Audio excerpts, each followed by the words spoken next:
What's up, San Diego? San Diego, turn it up. From the dugout to the sidelines, from the front office to the fan in the stands, this is where San Diego sports comes to be heard. College athletics is the gift that keeps on giving. This is why I love this stuff. He's not just talking about the game, he's driving the conversation, breaking it down, calling it out, and saying what everyone else won't. They start licking their chops, man, when they hear like, oh, look at all these guys the Padres could potentially trade. This is the voice San Diego sports trusts on San Diego's #1 sports station, 97.3 The Fan.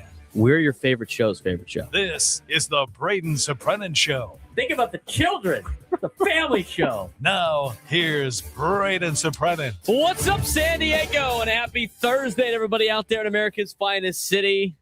He's Frank Marchese. I'm Braden Surprenant. It's the Braden Surprenant Show, San Diego #1 sports station, 97.3 The Fan. Man, it's sticky outside. Oh, it's gross. So gross. Last night, I got home last night, did a lot of different things yesterday on the day off. I actually ended up, when I have days off, do I lay there like a loaf? No, I should have, but I didn't. I actually was cleaning my house and all sorts of stuff like that. Had football practice, watched my friend's volleyball game. She coaches at Scripps Ranch, obviously, so I went to that. We went and got to dinner afterwards. I got back to my place and I was sweating. I was like, it's so hot. I looked at here. It was 80%, like 80% humidity, 86% humidity last night at like 8 o'clock at night, 9 o'clock at night. I was like, this is like Texas weather that I used to experience. This is brutal. So it's hot. It's sticky out there. Stay dry. Stay dry. Might be extra sweaty, if you will.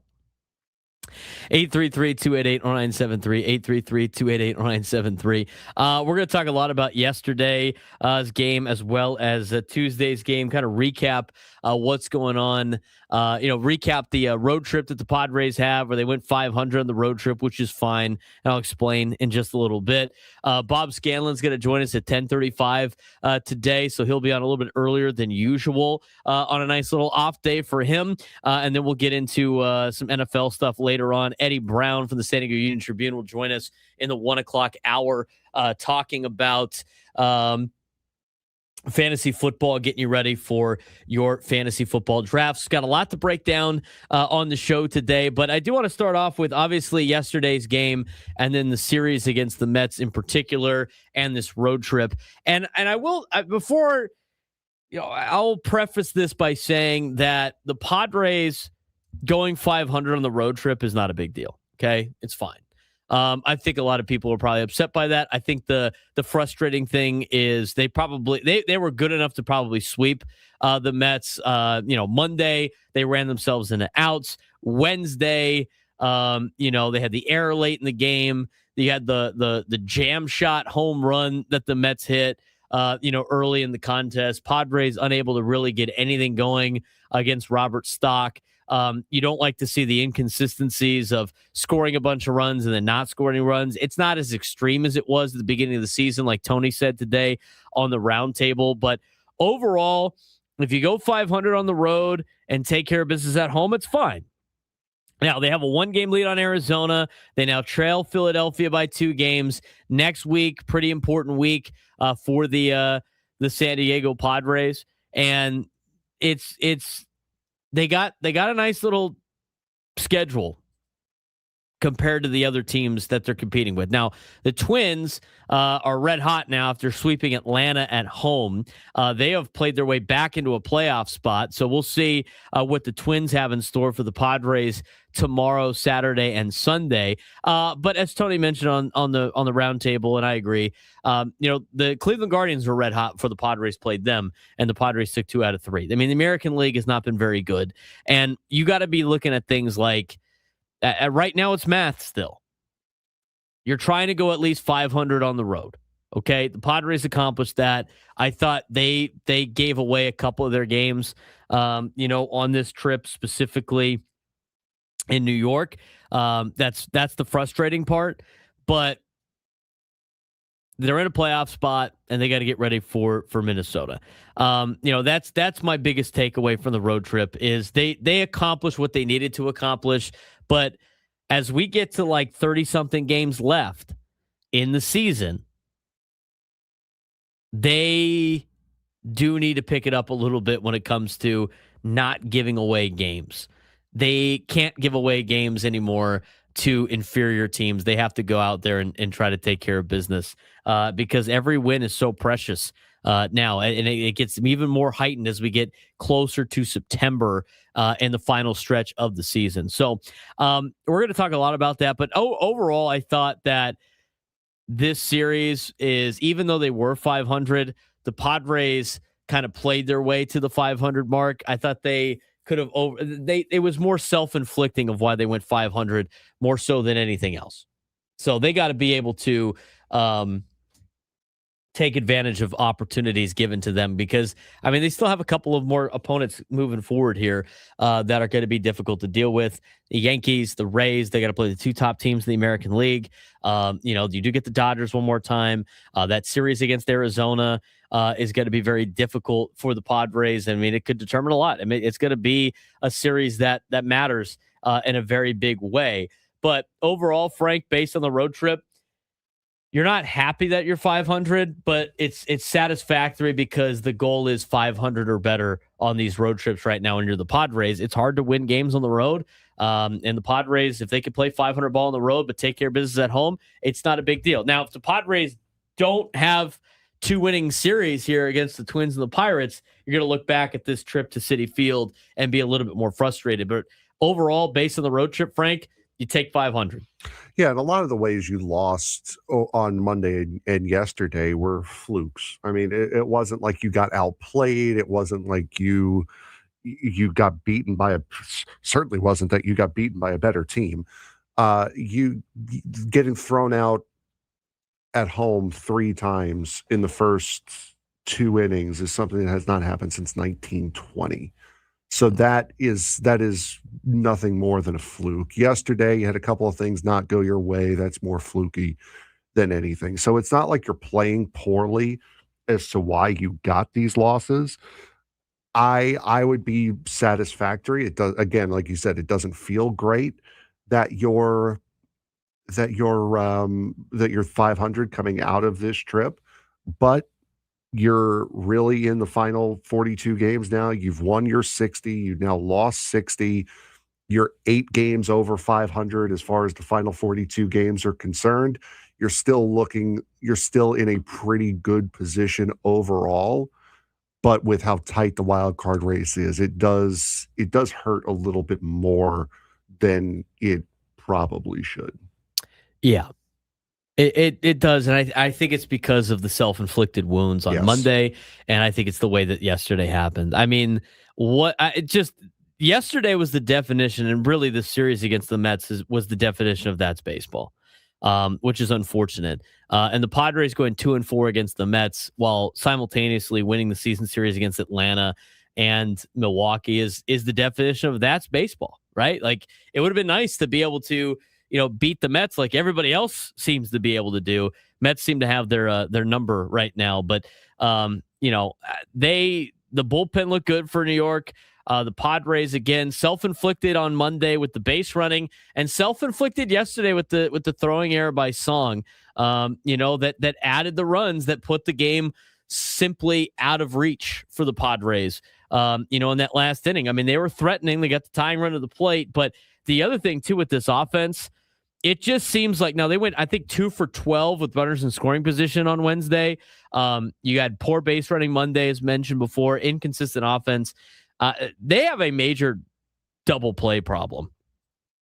I mean, they hit in it just seems like anytime they get a leadoff guy on, or anytime that they have a situation where a double play is in effect, you almost it's almost like a guarantee they're hitting it with double play. And that happened again yesterday multiple times. In fact, it happened in the final inning. I mean, Austin Hayes at that point with 1 out just needs to find a way to get Fernando up that's on deck. And Fernando had a great series in New York. He loves playing at Citi Field. He loves playing in New York because of the fact that it reminds him of, some of the childhood experience when his dad played for the New York Mets. Like, that's a special place for him to play. And the guy was on a tear. You're Austin Hayes. You got to find a way to get the bat into the hands of Fernando. Like that, you have to find a way to do that. And the game's not on him, obviously. You're asking him to do a lot as a pinch hitter right there. It's easier said than done, obviously. But I just feel like, Frank, anytime this team needs a big hit or a sac fly or anything to get a rally going, the double play has just killed this team time and time again on the offensive side. Yeah, it hasn't looked great. And you saw it again to end the game yesterday. And it's not just one or two guys doing it. It's everybody going up and down the lineup always seems to find themselves hitting into double plays at the worst possible time. Unfortunately, again, that is something that happens. And as we said, that's baseball, Susan. That's baseball. It just happens. There are years where it happens more often than not, and this is one of those years where it happens more often than not. You actually got a quality start on Michael King yesterday. Yeah, 6 2/3, right? He went 6 2/3, and the starting pitching is kind of the story. I think in previous, this is why you could chalk it up as that's baseball and not overly worried about it, because before, when these losses happened, I mean, you were getting like 2 or 3 innings out of your starting pitcher, and it was a disaster, and the offense wasn't clicking. But now, Michael King allowed 2 runs over 6 2/3 innings on Wednesday. Robbie Ray allowed 1 run on 6 innings on Tuesday. Walker Buehler allowed 2 runs in 6 innings on Monday. Casey Mize threw 6 scoreless innings Sunday in Cleveland. That's 4 consecutive quality starts. Something, by the way, Frank, do you know the last time the Padres have had 4 consecutive quality starts out of their starting pitching? Probably like June or July or May, rather. They hadn't done it since May. And I'm pretty sure if I'm reading this correctly on Kevin Acey's daily newsletter, I got to double check this. I have to double check this because I thought that's what it said. They hadn't done it since May. 4 quality starts in a row. Let me see. Yeah. Okay. May of last year. They had not had 4 consecutive quality starts since May of 2025. Wow. That's amazing for a team that last year made the postseason. It really is. So the starting pitching is starting to really solidify, I think. It's great that they're going deeper into games. Padres have now recorded 8 quality starts in their last 11 games. They had only 21 quality starts in their first 113 games, and they've now produced 9 quality starts in their last 15. That's honestly the most encouraging development surrounding this team. That's a big takeaway from this series. From a positive standpoint, the starting pitching's been a lot better. And it sets you up for an opportunity to win. Because I will say this, the Padres did not play well offensively yesterday. They got the 1 run early in the contest, but that was about it. And the thing was, though, the pitching kept them in the game, unfortunately, to the last inning. But even in the last inning, they were in a position to tie it. They brought the tying run to the plate. They brought the go-ahead run to the plate after they scored a run late.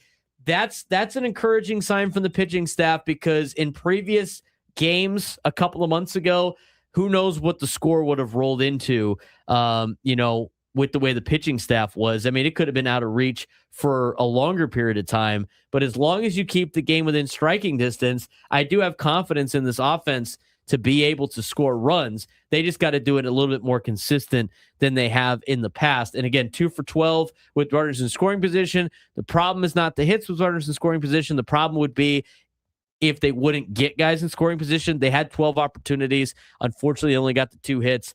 They're still putting guys in scoring position. Starting pitching's getting you quality starts. I think that's a recipe for success going into the weekend.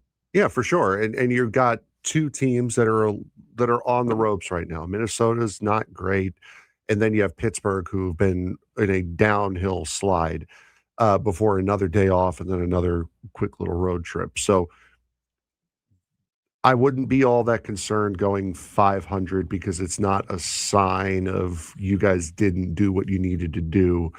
you're not playing well. It's more of you had some things not go your way, which happens. So I'm feeling a lot better about a 500 road trip now than I was back in April or May. Again, they go 500 on the road trip. It's fine. It's not that big of a deal if they do well in the homestand. Mm-hmm. And you know what? I mean, they had a really good homestand, their last homestand against two way better teams. And that was close to being potentially a full sweep of that weekend, right? Of that entire homestand. So now it's the Red Hot Twins, coming from the American League Central. They've actually played their way into a playoff spot as of right now, after sweeping Atlanta at home. And then you got the Pirates, and Paul Skeens is expected to pitch. But as mentioned on the roundtable, we had a question about like players that have that aura that you want to go out and see. I would imagine last year, if Paul Skeens was going to pitch at Petco Park, you'd have a lot of people lining up to see him pitch. But right now, the way he's been pitching and his velo being down, you might be catching Paul Skeens at the right time if you're the Padres. I'm about convinced now that he's hurt, that he's hiding something, that he's got a problem. Not sure what the problem is, but you don't see a guy throwing 102, 103 casually now all of a sudden drop 8 miles an hour for no reason. There's got to be something wrong with him that he's just not saying at this point. I would think so too. But the encouraging stuff from this week and this road trip, you're getting quality starts out of your starting pitching. Offensively, it's starting to cool off a little bit with guys like Jackson Merrill, Manny Machado, but offensively, they're able to put up runs. They just need to do it a little bit more consistently. You're starting to go a little bit back to what they were a couple of months ago. But I think the biggest thing from this series is just how incredible Fernando has been. Mm-hmm. And how incredible Fernando has been for the majority of this season now, after what was a really rough start to the year. And this is why I continue to say you got to bat this guy leadoff. This is why I continued to say during the slump that you have to stick with this guy. You're going to see some of the bad. When everybody wanted a knee jerk, not everybody. There's a lot of sane Padres fans as well that didn't want to see Fernando traded, because that would have been catastrophically bad. But this is why the Padres gave him the contract that they gave him. For everything that happened this week, for what has happened the last couple of weeks. I mean, he single-handedly can keep this game, or can carry this game, and carry this team, if you will, and take over a game. And we saw that this week at Citi Field, and we're going to talk about the impact of Fernando when we come back. Just getting started on a Thursday. Braden Surprenant Show, San Diego Sports Station 97 through the Fan.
Broadcasting live for the Bill House Studios, we know how. Joining us next in the next segment will be Bob Scanlan. It's our weekly hit with Bob Scanlan. We love talking with Bob on a Thursday. It's a great day. It's, you know what? Thursdays are great, Frank, because we get to talk to Bob. 100%. It makes the Thursday so much better. It really does. So much better. So we're talking to Bob with our next segment, if you will. All right, let's talk a little bit more about what happened yesterday and, you know, kind of the big picture of this road trip.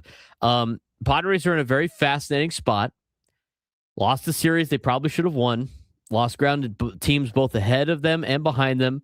Machado definitely back to being cool. Or has cooled off. Merrill has cooled off. Offense remains inconsistent, and yet the team may actually be in a better position heading into the final 40 games than it was a month ago because the starting pitching is finally becoming reliable.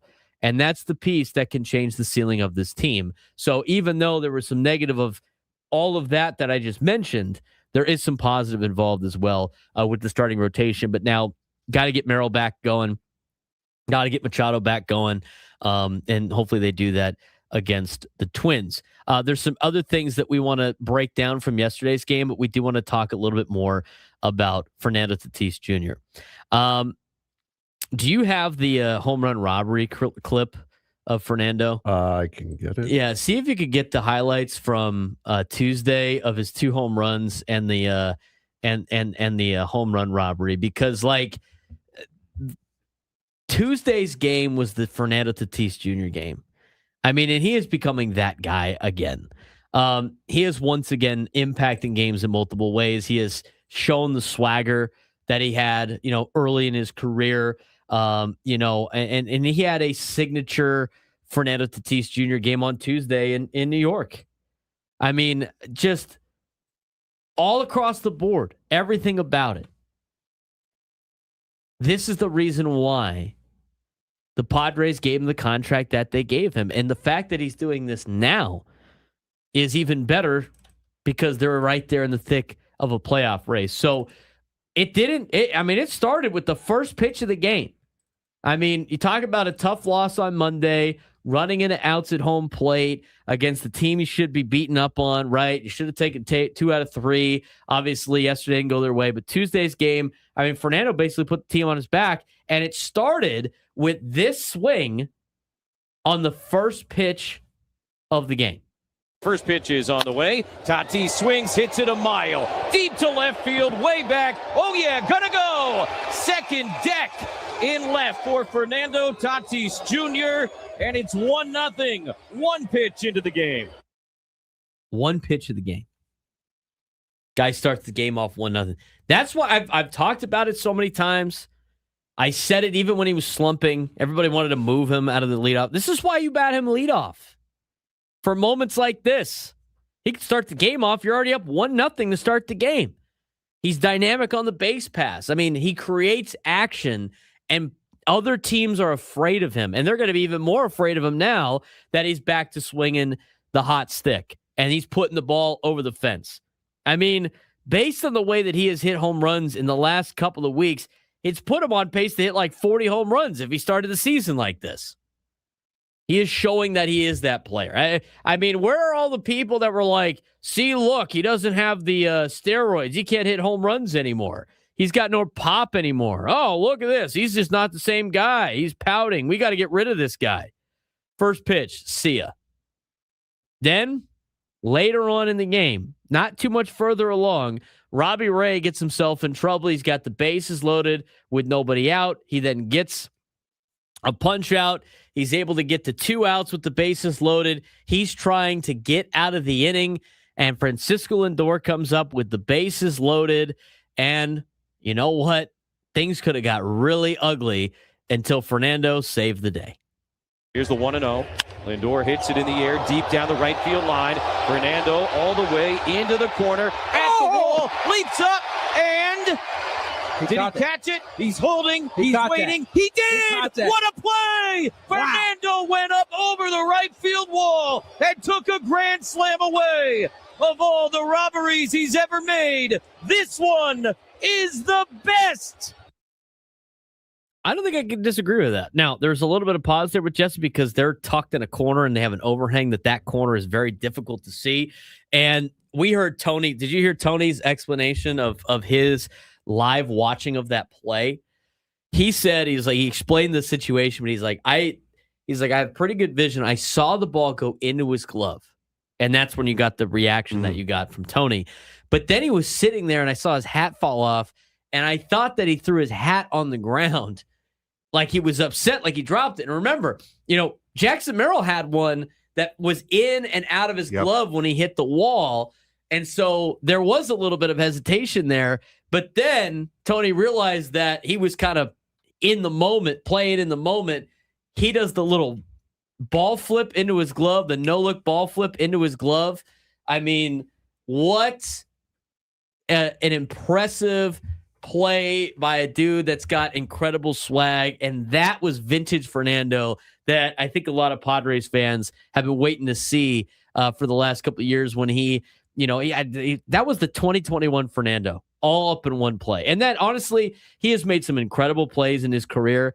That might be the best play. I think it is the best play he's ever made. And I think context is a little bit more important. That's an incredible home run robbery for sure.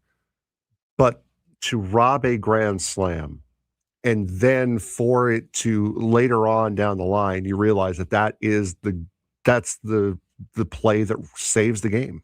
They lose that game if he hits that grand slam. 5-2 final makes it 6-5 at the end of the game. If Lindor hits that grand slam, that was an unbelievable catch and one that you can watch a million times over and not get tired of it. And of course, ever the showman, hat goes flying, waits, allows everyone, because he knows everyone's waiting on him, and then flips the ball up in the air. That's ever the showman of an incredible vintage Fernando Tatis Jr. play. And then he wasn't done. He then added to the Padres' runs later in the contest. He hits an absolute no-doubter the opposite field, right center field, where the Mets tried to pull off Fernando's robbery against them. They're unable to do so, and Fernando extends the Padres' lead. 2-1 is hit in the air deep to right field. Benj is going back onto the track. He's at the wall. This one gonna go. Fernando does it again. Apo Taco for Tatis. His second of the night. A 2-run homer, and it's 3-0. This is the difference between a player having a really good day and a superstar. A superstar is a player that makes plays and changes the outcome of the game compared to just a really good player that has a good day. And this is why Fernando is on this team for the next, however many years he's got left on his contract. But this is why they gave him the 14-year deal. This is why they invested so much in him. And I know you're going to go through all the bad of Fernando too. And I think you've seen some of that. Obviously, it's not going to be perfect, but the numbers are starting to look like Tatis again. 10 home runs in his previous 29 games, 10.08 OPS during that stretch, which leads Major League Baseball. And, earlier in the season, you were worried about the home run production because Tatis had only 15 home runs through 125 games, his fewest at that point of any season in which he's played at least 125 games. But he has been absolutely hitting the living daylights out of the ball. Nobody had hit as many balls as far as Fernando has. Tatis had 4 home runs projected at 450 plus feet. His 452-foot homer in New York was one of them. His 474-foot homer in Arizona on July 21st was the longest home run, in Atlanta, with the longest home run of the Major League Baseball season. The raw home run total and power is still there. And Fernando takes over a game. And he's not just, he's hitting the home runs now. He's doing stuff with his speed, the defense, the bat. And this is the best time that you would want to see Fernando hitting his stride was right now when you're in the middle of a pennant race, Frank. Yeah, for sure. And this is the Fernando that you waited April and May for. You finally got him, and he's paying off in dividends. This is the Fernando that you were expecting to see. And, he has been absolutely remarkable over the last couple of weeks. And this is the guy that's going to help take you to the finish line. And it's going to be fun to watch more Fernando, in the next couple of weeks. When we come back, we'll get some word from Bob Scanlan on the road trip, how the road trip went, and we'll get a full report of what's going on with the Padres from Bob Scanlan's perspective when we come back.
Well, when you hear Casey and the Sunshine Band, you know it's time for the best segment of the week. And that is bringing on Bob Scanlan on our SDCCU fan hotline. It's not Big Bang Banking. It's better. Now, usually he comes in to close the game, but, we're getting him as I don't know. He didn't start the show. Starter had a little bit of trouble, maybe an injury. Scan's going to be called to eat some innings here, a little long relief, if you will, in the middle of the contest. But I know he's up for the challenge, especially when he hears Casey and the Sunshine Band. So good to welcome Bob Scanlan back to the show. Bob, what's going on? How's your off day going? Braden, I'm doing great. Yeah, I always have the spikes on and the glove ready because you never know when that phone's going to ring and you got to come into the ball game, right? That's right. Ready to go, man. Looking forward to talking some ball with you today. You guys doing okay? Yeah, we're doing great. Scan gets the ballpark rated pitch every day, regardless. He says he's there to eat some innings. That's right. Let's talk about, obviously, the road trip as a whole. I think Padres fans with the way that Monday and Wednesday went might be slightly disappointed when you start looking at things from a more full view. Padres, the last couple of road trips have gone 500. That's kind of where you want to be. Could have been better, yes, but you'll take a 500 road trip anytime you can, as long as you take care of business at home. What was your synopsis of the trip to Cleveland and New York? To your point, you're never upset when you go 500 on a road trip, right? I mean, that's sort of the mantra, 500 on the road. You play winning baseball at home. That being said, as good as the Padres are playing baseball right now, I think we all sort of expected to be able to come back from this road trip with a winning record. Now, again, there's nothing wrong with 500, but they're playing so good right now. And that's been fun to watch. So I was kind of surprised that it wasn't a winning road trip. It felt like a winning road trip in a lot of ways. They're doing so many good things right now. They're playing some of their best baseball of the year. So even though it wasn't the over 500 road trip, look, it was a tough loss that first game in New York, no question about it. Yesterday's was frustrating. It just seems like Michael King is that guy that just can't get any run support no matter how good he pitches. But that being said, again, they're hitting. They're getting great contributions now from the starting rotation, which is in turn taking pressure off the bullpen. So it just seems like they're starting to click on all cylinders right now. So excited about this homestand. Let's talk about the pitching. We saw some of the numbers in the daily newsletter from Kevin Acee about the quality starts, and the Padres have now had 4 consecutive quality starts for the first time since May of 2025. That's obviously very glaring, but they have had 8 quality starts in their last 11 games. They have had 9 quality starts in the last 15. They only had 21 quality starts in their first 113 games, but you had Michael King yesterday. Robbie Ray allowed 1 run over 6 innings on Tuesday. Walker Buehler allowed 2 runs in 6 innings on Monday. Casey Mize threw 6 scoreless on Sunday. As difficult as the road trip was in terms of wins and losses and only being 500, there is a very encouraging sign that you're starting to get more out of your starting staff. And, what does that do for a ball club, Scan, especially a playoff team or a team that wants to be in the playoffs, when you're getting consistent quality starts out of their starting staff? Well, first of all, you have to have it, right? I mean, you have to have that if you're going to be a consideration for postseason and a considerable threat in postseason play. But it does so many things, and I'll start with just the pitching staff, the rotation alone. When Michael King and Walker Buehler were basically the 2 guys that were expected to be able to give this team 5 innings every time that they went out, there's just a little bit of an added pressure in those situations, right? I mean, you already want to do well, but at the same time, when you realize I have to do well because the bullpen is already taxed because of all the innings that they're picking up on the days where, Michael King and Walker Buehler are not pitching, that those days I feel like I've got to go 5. I've got to try to go 6. And if I don't, I can really throw this entire pitching staff into a tailspin. So first of all, it takes some of the pressure off those guys. But at the same time, because you've brought in a Casey Mize and a Robbie Ray, 2 veteran guys who are, they've got standards, it also raises your expectations of yourself of, oh, okay, now we're a formidable force, and those guys went out and pitched 6 innings, gave up 1 run. I'm going to do the same thing. In fact, I'm going to go 6 1/3. I'm going to go 7. It's like you start pushing each other in a positive way. So there's sort of the dual factor of that. That in turn takes some of the pressure off the bullpen because now those guys can get back onto their normal routines. I mean, I think, look at a guy like Kyle Hart, for example. He had 3 spot starts. He had 4 or 5 outings coming out of the pen between those starts. One of them was to finish off a ball game and pitch the 8th and the 9th. 3 others were to come into the 2nd inning or the 4th inning or the 6th inning. He was all over the place and did a fantastic job with it. But it sure is nice when you come to the ballpark as a bullpen guy and you feel like, okay, I can get my pregame work in. I can get my flat ground work in. I might pitch 3 innings, but I might pitch 2, but I kind of know what my role is again, and I know when I'm going to be used in the game. It just settles everything for everybody, and they get a little bit more rest because there's a chance that you might not have to pick up a ball for 3 days. And at this point in the season, that's huge, as opposed to what they were doing before they picked up Casey Mize and Robbie Ray before the trade deadline, which was, I might have to pitch every day. If I get 2 days off, that's a luxury. And talking to some of those guys, they were starting to get a little bit physically stressed because of the lack of any kind of extended rest under that program. So rotation is healthy and better. They're pushing each other in a positive way. The bullpen is now back on a normal routine. They get needed rest that was long overdue. So those things are all positive. And then there's just the other part of it, Braden. As a team as a whole, when you come to the ballpark on a given day and you know who your starting pitcher is, and you know it's a guy that's formidable, and you know it's a guy that can get you into the 5th or 6th inning and keep you close, you just come to the ballpark with a sense of, we've got a chance to win today. And I just think that changes the entire morale of the team. And we've seen all of those effects since Robbie and Casey have gotten here. And a lot of people were raising an eyebrow after their first outings, didn't go so well, after both of them had been taken out of the routines and not pitched for a long time. But as we said, look, give these guys a chance. Let them get settled in, both physically and emotionally, to their surroundings. Let them get back on their normal physical routines of their bullpens and preparing for a start. And let's see what happens. And voila, here we've seen what happens. Both those guys have pitched great, and the team's as strong overall in every sense than it's been all season long. We're talking with Bob Scanlan, a Padres broadcaster for both television and radio. He joins us on the SDCCU fan hotline. It's not Big Bang Banking, it's better. Fernando Tatis Jr. really going back into form of what we've seen him when he was a young player. I think most people knew that he could still be the dynamic player and a player that takes over a game. But, I mean, yes, a couple of days ago on Tuesday's game, that was the Fernando Tatis Jr. game from start to finish.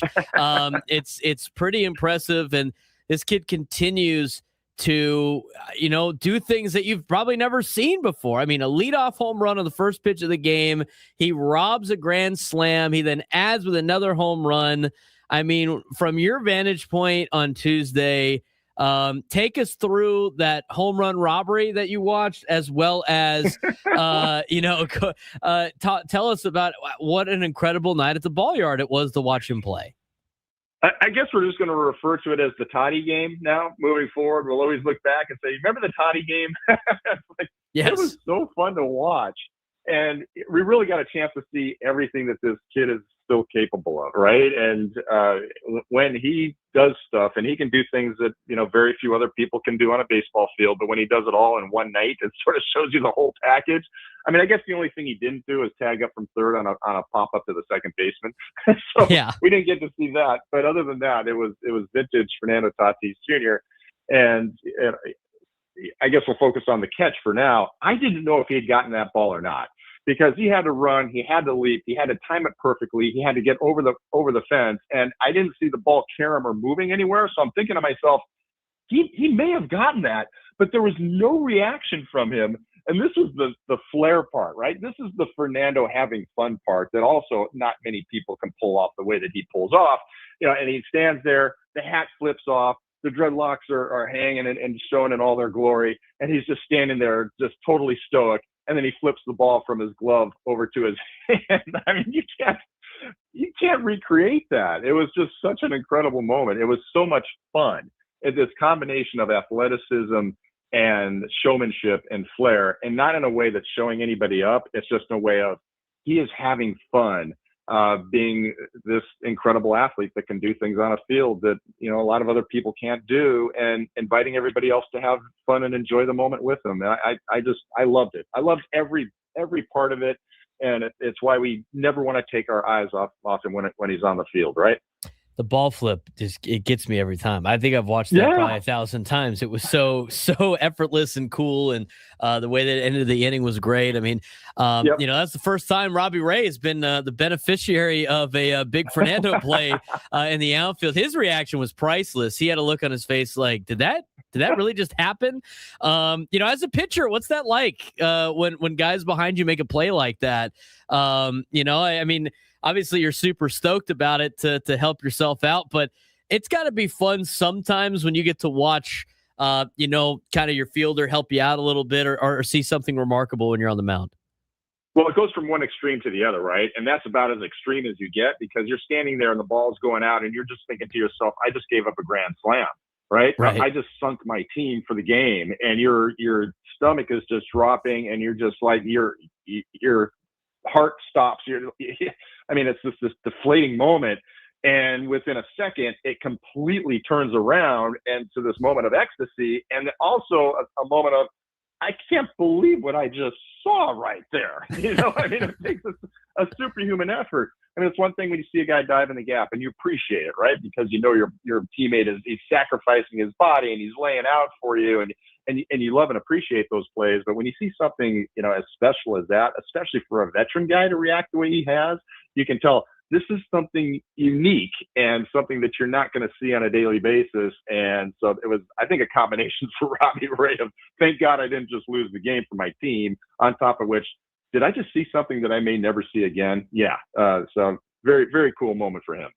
As we get closer, Bob, and this is kind of the last thing for you, to the end of the season here, we got an upcoming homestand against the Twins and the Pirates. I'm sure the clubhouse doesn't really care what the other team's records are at this point. You're just trying to find, areas to win. What's the approach now, from a player standpoint when you're getting down to the nitty gritty and the standings are really tight? I mean, what's your mindset? Is it a day by day approach?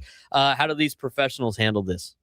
Yeah, it's totally day by day. That doesn't mean that you're not looking at the scoreboard, because you are, right? Because it matters at this point, and everybody's fighting for those wild card spots, and you want to see what the Phillies are doing. You want to see what the Diamondbacks are doing. You're interested, but the number one thing and the only thing that you control is taking care of business, yourself and your game right here, right now.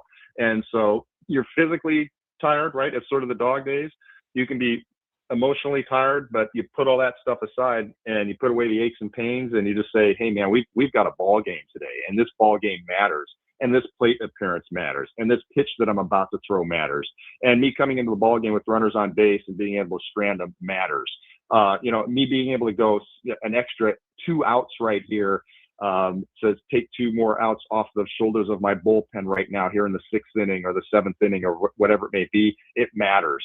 Me hustling, to get a good jump off of first base to try to break up a double play matters. I mean, you just come to the ballpark with this sense of, I've got to stay focused, and I'm going to take care of business because I know my teammates are as well. And it's a great sort of bonding experience right now, because you have your own personal things that you're fighting through, but you also know that everybody else on your team is also fighting through those things, and you're doing it together, and you've got a common purpose. And this is what you've been working for all season long. It's go time, man. Let's get after it.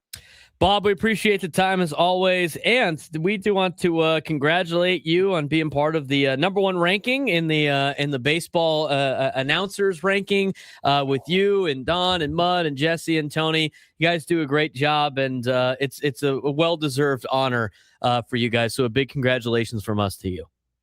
I appreciate that, and total team effort, all the people behind the scenes as well. Don't forget Mary Lou's Cook is part of our team also, and Jason Lewis and Zach Jensen and all, everybody, Daniel Farias. There's so many people behind the scenes that help us get those broadcasts together on a nightly basis, and it's a huge team effort. Thank everybody for their support. Thank you, the fans, for voting for us. Thanks for watching our broadcasts.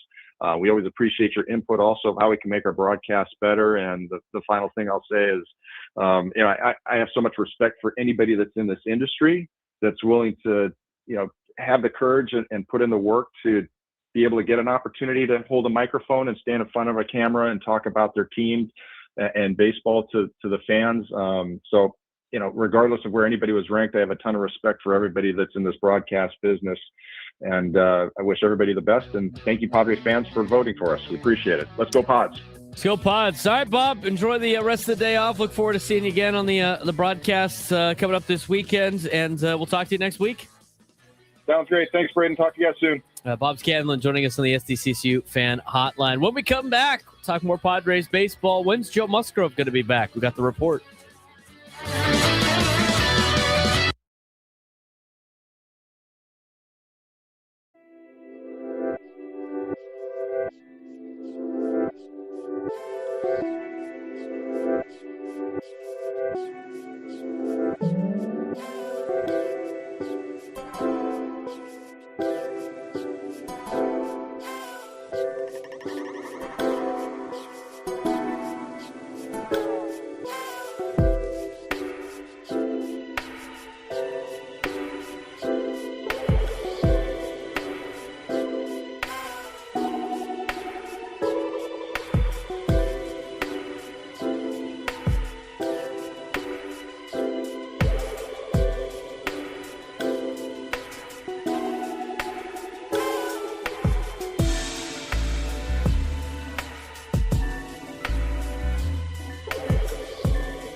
Hour number 2 of the Braden Surprenant Show, 11 o'clock here on a sticky Thursday. It's sticky. That's basically it. It's sticky, which is gross. It's gross. We used to never have this type of weather, and like it started to like start showing up like I think like right before I got to high school, it started getting like this humidity. It just seemed like out of nowhere, and now it's just like it's sticky. The other day was sticky. Yesterday was sticky. Today it's 81 degrees, and according to the weather app, only 66% humidity, which is a lot better than what it was yesterday, which was like almost 80. I think it was 86 at like 7 o'clock last night, 9 o'clock at night. Rough, brutal. All right, let's get to the pitching side of things for the Padres here as we start hour number 2. I thought we had an interesting conversation, by the way, about Ty France in the roundtable. We're going to get to that in the next segment. But right now, we're going to talk a little bit about Joe Musgrove, the timeline, and what the pitching staff will look like with him potentially coming back. So Musgrove's getting close, but the Padres don't need to rush him. And according to the daily newsletter from Kevin Acee yesterday about Joe Musgrove, it says that his next start will be in the minor leagues, with the Padres deciding between either AA or AAA at the time this was written yesterday. The key point, obviously, is that the organization is being deliberately cautious. Musgrove has now made 3 rehab starts, and the progression has been encouraging. His third outing was particularly important because he stretched out to 70 pitches over 4 2/3 innings for AAA El Paso. Results not the best, but it is noted that the workload was the important part of the outing. And that's the distinction to really emphasize here for us is, we don't care about the results. We care about the workload. So, and we talked about it earlier this week. You can't judge his rehab by the ERA. Judge it about how he feels after, how many pitches he goes, how many innings can he go, because that's what's the most important. Musgrove hasn't pitched in the majors since Game 2 of the 2024 National League Wild Card Series against Atlanta. He underwent Tommy John surgery shortly afterward. He missed all of 2025. He had a setback this spring. But he is finally getting back to being a major league pitcher after essentially 2 years away. And the encouraging part, of course, is we talked about the starting rotation having 4 consecutive quality starts in a row for the first time since May of 2025. But, I think that also leads, Frank, to not having to rush Joe Musgrove back until they are 100% ready to throw him out there. And it sounds like they want him to get significant innings. And when you start looking at what the rotation is with Joe Musgrove, without Joe Musgrove, I mean, based on the fact that they have had all of these now a lot more quality starts out of their starting staff, add Joe Musgrove to the mix, and you got a playoff caliber staff ready to go in the next final month of the year and hopefully in October. Yeah, Tommy John surgery is not easy to come back from. Many people don't. And for a guy like Hunter Green, who's now having his second Tommy John surgery, that's even harder to come back from. And you want to make sure, especially with Joe being a little bit older than some of the guys that are getting it now, you want to make sure he's ready to go. You want to make sure that he fully trusts his arm. And he's not ramping up to come back in May or June where he can get the time to figure it out. He's coming back at the end of August and September, right in the middle of a playoff race.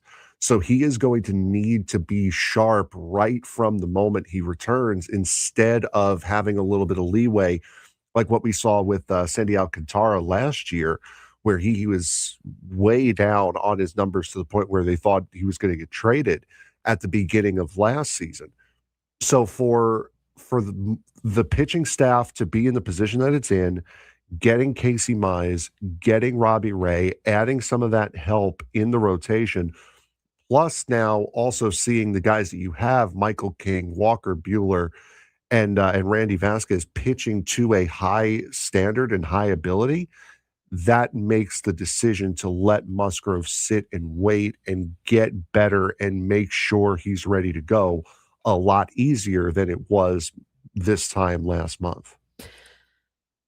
The Padres, and this is what was reported in this newsletter. The Padres want to see Joe Musgrove throw 80 plus pitches and recover well enough to do it again 5 or 6 days later. Like, this is not, let's try to get him back to be able to pitch in some capacity. This is where you need to get him back to be an actual starter, and they want him to go, 4, 5, 6 innings on his own, and not have to piggyback and not have to use pitching chaos if they don't have to. And if you have Joe Musgrove a part of this staff, and he could just go for 5 or 6 innings, and then be able to do it again in 5 or 6 days, that's a lot. That's why I think way more beneficial to this team than potentially having that opener day that they've been using for Randy Vasquez, right? Like, that's how I see this. I mean, I just think that this team is in a lot better of a position, and they know this. I mean, obviously, it's better to have Joe Musgrove at more of a full go than it is to have him in a smaller capacity. That being said, it's probably still better to have him in a smaller capacity than not at all. But it sounds like I think they have changed their. I think they might have changed their viewpoint on this after they acquired Casey Mize and Robbie Ray, and with the pitching staff doing pretty well. We don't have to rush him back just to get innings. We want to get him back into a spot where we don't put him back on the IL. He's back for good, and he's back for good doing what we expect him to do and what he expects himself to do. Yeah, and again, that really helps, and also having the pitchers that you have start working back to what they normally can do. This time last month, you're talking about how quickly can you get Joe Musgrove back that doesn't hurt him. But now with the addition of Ray and Mize, you're in a position where you can afford to take your time. You can afford to really lengthen him out and get him, being Joe Musgrove, pronouns, pal, really get him into a mode where he can be helpful immediately instead of trying to ease him back in at the most crucial part of the season. Yeah, I mean, the Mets series this week was frustrating, and we talked about it in the last hour. The encouraging sign is the pitching staff and the starting staff. They absolutely left that series on the table this week. I mean, they lost 2-1 on Monday, and they got thrown at home 4 times. 3 of them were, from the outfield, and they lost yesterday 4-2. And both games were very winnable. And it was, but the thing was, it wasn't the starting staff. It wasn't because the pitching collapsed. The offense didn't do enough, and Wednesday featured another costly defensive or base running sequence. They lost because of their offense couldn't capitalize on opportunities. It's frustrating, but it's also more survivable problem. It's a more fixable problem. Offense is going to fluctuate. That's baseball, right? I mean, that's just kind of the sport of baseball. But starting pitching is much harder to manufacture, and the fact that the Padres are doing that, I think, gives the Padres a legitimate chance to continue this better style of play and kind of roll through the next portion of the schedule and lead to potentially having a good homestand, because now your starting staff is giving you what you need, and the offense eventually is going to turn things back around again in terms of being more consistent. We have seen them do this already this year, but that's an aspect of this game that fluctuates a lot, is the offense, but it's a very fixable problem. Yeah, and this week was not the greatest. It was just one of those. It was just one of those weeks.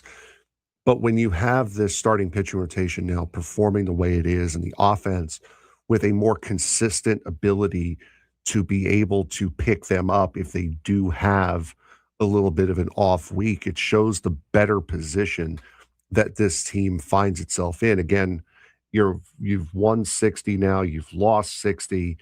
You're 8-0 in the final 42 games so far as that concerned. So you are in a very, very good spot as a team. Now just waiting for the final pieces to click in.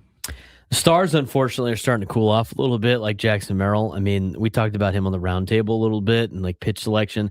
And I agree with Tony. Like pitch selection it's a lot easier to say it from where we sit because, it's clearly a ball. It clearly looks like a ball. It's like, why would you swing at that? We don't see it the angle of, oh, this slider that disappears away looks just like the fastball early in the zone that I have to be on fast. Otherwise, I'm not going to hit it. And so I think a lot of it is pitch selection with Jackson Merrill, and it's something that he has to work on, obviously. And I think the book is out on Jackson Merrill of don't give him a strike.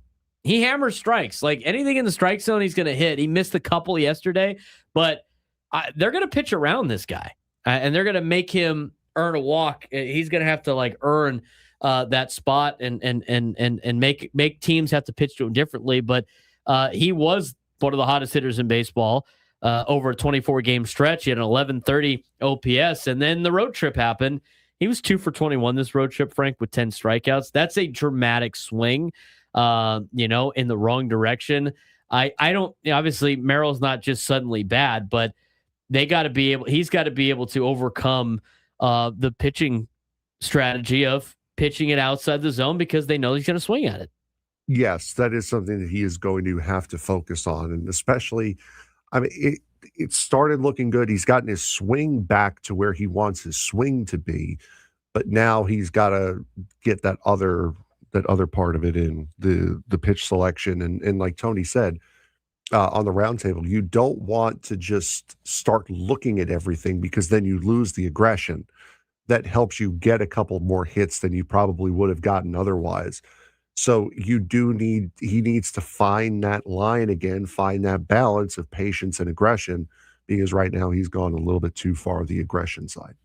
Yeah, and the same thing with Manny Machado, who's also cooling down over his last 20 games, a 211 batting average, 2 doubles, a home run, 3 for 15 of runners in scoring position. All 3 of those runners in scoring position hits came in the same game, which is obviously a significant decline from the stretch between June 8th to July 28th, when Machado posted a 972 OPS, which was the 7th best in Major League Baseball. So 2 of the 3 or 4 biggest names in the Padres offense, currently struggling outside of Tatis, obviously. Although Xander Bogaerts has, contributed in a little bit, as of late. I think it's just been a little bit under the radar, and we'll talk about that in a second. But the other thing that was mentioned in the daily newsletter today was that the Padres have struggled against unfamiliar starting pitchers and pitchers with different repertoires, which that could potentially be more concerning in October when you're facing some high-level pitchers and some unfamiliar matchups. But that's something the Padres are going to have to overcome. They can't just completely get shut down by a guy they've never seen before because other teams have made adjustments and have hit a lot of these guys. A lot of these players that have been, these pitchers that have had tough years are guys that the Padres have never seen before. And we seem to give them the confidence and get them right where other teams continue to feast on these guys that they haven't seen before. And that is a problem that a lot of the league has. I mean, Robert Stock, I think, has only pitched 3 or 4 games in the major league. So when a scouting report gets out on a guy, that's this year. I mean, he used to pitch for the Padres a couple of years ago. He was out of baseball for 2 years, and then he came back. I mean, Robert Stock's a guy that's been around the league, and he was even part of this organization. They got to be able to hit a guy like that. Yeah, they absolutely should. Now there are things that could change from coming up from the minor leagues or from being out, say, playing in the NPB or whatever. There are things that can change. But yeah, I mean, as far as getting 2 guys like Stock and Zach Thornton, I mean, you do have to be better at that. Yeah, absolutely. So a lot to break down with the offense too on this. I will say this about Xander Bogaerts. He left Wednesday's game with a hamstring cramp. Team characterized it as precautionary. He's been getting on base. Last 25 games, he's got a .354 on base percentage, which is very valuable when the lineup is inconsistent. It's also valuable because he's batting lower in the order, around 7 and 8 the last couple of weeks or so. The Padres don't necessarily need Bogaerts at this point to be a superstar, even though they're paying him like one. They need to continue to give him, they need him to continue to give quality at bats and getting on base. Is that worth $25 million a year? Probably not. But right now, at this point, this is no longer the portion of the season where you're worried about like what you're paying for. At this point, you're trying to win games and you're trying to get production out of the 26 guys that are on your roster, regardless of what their contract might say. You're just trying to get what you can, right? However you can get it. And for Xander to come out of that game, it must have really been bothering him. Now he has gotten a little bit better since hitting at the bottom of the order. He's, as you said, he's been getting on base a lot more. He's getting hits here and there, sprinkling some doubles here and there. But I don't think it needs to be said that Xander has not performed to the ability that we know he can, that we saw him perform at the end of last season. They do need to get more out of him for sure. I think Jeremiah Estrada is a little bit of a concern right now. Mm-hmm. Like he isn't pitching like the dominant version of himself that we've seen. I didn't think he was pitching like that before he got hurt a couple of times because he's been on the IL twice now. His fastball on Wednesday averaged about 96.2 miles an hour. His season average is 95.9 miles an hour. And last year he was averaging 97.9 miles an hour. His splitter hasn't been nearly as effective as it has in years past. He's falling behind hitters more frequently. This is coming off his second stint on the injured list. And, they got to find a way to get him right for October because he is part of this equation to help out this team come October. And they're expecting to get Jason Adam back before the end of the year, which would be nice. But they need Estrada to pitch a lot better than he has been. He's walking too many guys. The organization believes he is important enough to their postseason plans that they need to figure him out now rather than simply remove him from the equation. But how much longer can you afford to let a reliever work through innings when every game matters? That's a big question for this Padres team when it comes to the bullpen. Yeah, for sure. And this is what we were talking about earlier this week, I believe, with the bullpen hierarchy and possibly now relying on Bradley Rodriguez to get you a couple of more high leverage positions as well.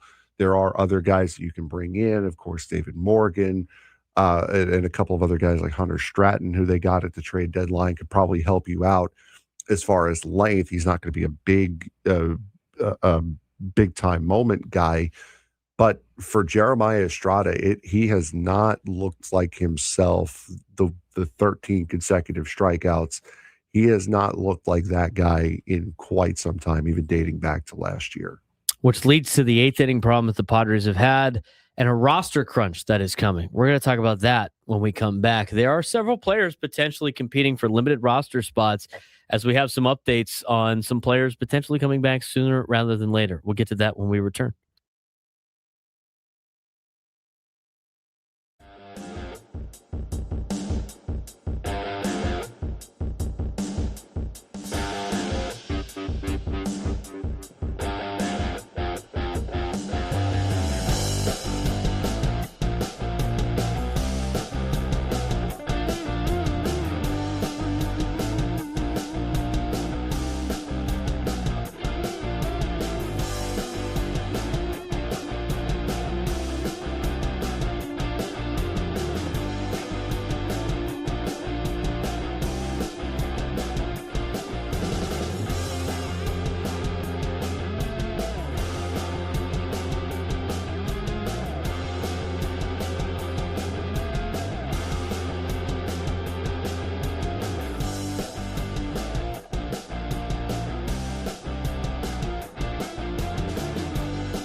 11:24 on a Thursday.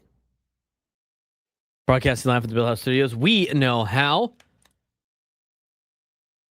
That's the Padres baseball to talk on these off days. We only have, only one game on right now in Major League Baseball? Cardinals and Reds? No, there's a couple. We've got Cardinals, Reds. Cardinals leading the Reds right now 4-1. Bases juiced for the Reds in the sixth inning, one out. Top of the fifth inning in Cleveland, 1-on, 1-out. Cleveland Guardians leading the Giants 3-2. Also top of the fifth in Tampa Bay, Toronto leading the Rays 2-1. Games just starting. Bottom of the first inning for all three of these games. Oakland, KC, Atlanta, Chicago, the White Sox, and Seattle, Milwaukee. All of those without a score. All right. There's our score update here. Games that matter for the Padres, none of those right now. Cardinals and Reds somewhat matter. In terms of like standings games today, the Phillies are off, the Diamondbacks are off, Padres are off. They'll all resume over the weekend starting tomorrow. Tomorrow, it will be the Cardinals and the Phillies, which is a very important series for both the Cardinals, the Phillies, and of course the Padres. As for the Diamondbacks, they are going to be hosting Cincinnati. So who's playing right now? So we'll see how the Reds do down in Arizona. Nick Lodolo going against Eduardo Rodriguez over the weekend. Padres will have the Twins. Dodgers got the Pirates. Cubs are playing in Seattle. Although Seattle's season was kind of like rest in peace their season after what happened in Milwaukee the other day. 22-0. And J-Rod throwing the ball in the stands. Totally hilarious. Did you see, Frank, what the Mariners Reddit page has done? No, I have not, no. They have completely checked out of Mariners baseball after the 22-0 game. They have now made their Reddit page into boat enthusiasts. They're fully embracing the Mariners. So everything about, I gotta go look it up again. That's fantastic. But it's just people posting their boats. Nice. That's where they're at right now. That's the state of Mariner baseball. Top post right now is, this boat is called a log bronc, and it is used to move logs around in sawmill ponds. That's where you're at right now, the Mariners Reddit. They're so done with the baseball team after what happened yesterday. Hey, fellas, do y'all prefer container ships or tanker ships? That's from Cool Bean 36 2 days ago. Hey, just want to mention the 23rd Richmond Maritime Festival returns this weekend. You'll see some boats. It is wonderful. That is the best part about having a team name like that, is that you could just completely swap identities at a moment's notice. It's fantastic. If the Padres were having a bad season this year, you could just completely turn it into a father appreciation page. You could easily turn it around. What specific types of Jones Act compliant vessels does your company utilize for deep sea operations? And what are the primary mission profiles for those hulls? My crew just abandoned me at sea. Please help. I don't know how to swim. And it's a picture. I love it. It's great. It's just littered with boats. Here's another one. Did you know that the Washington State ferry system is the largest ferry system in the United States?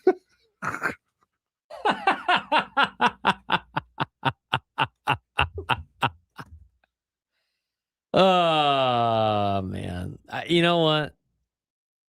That's what you need to That's actually transcript. That's actually really, really good.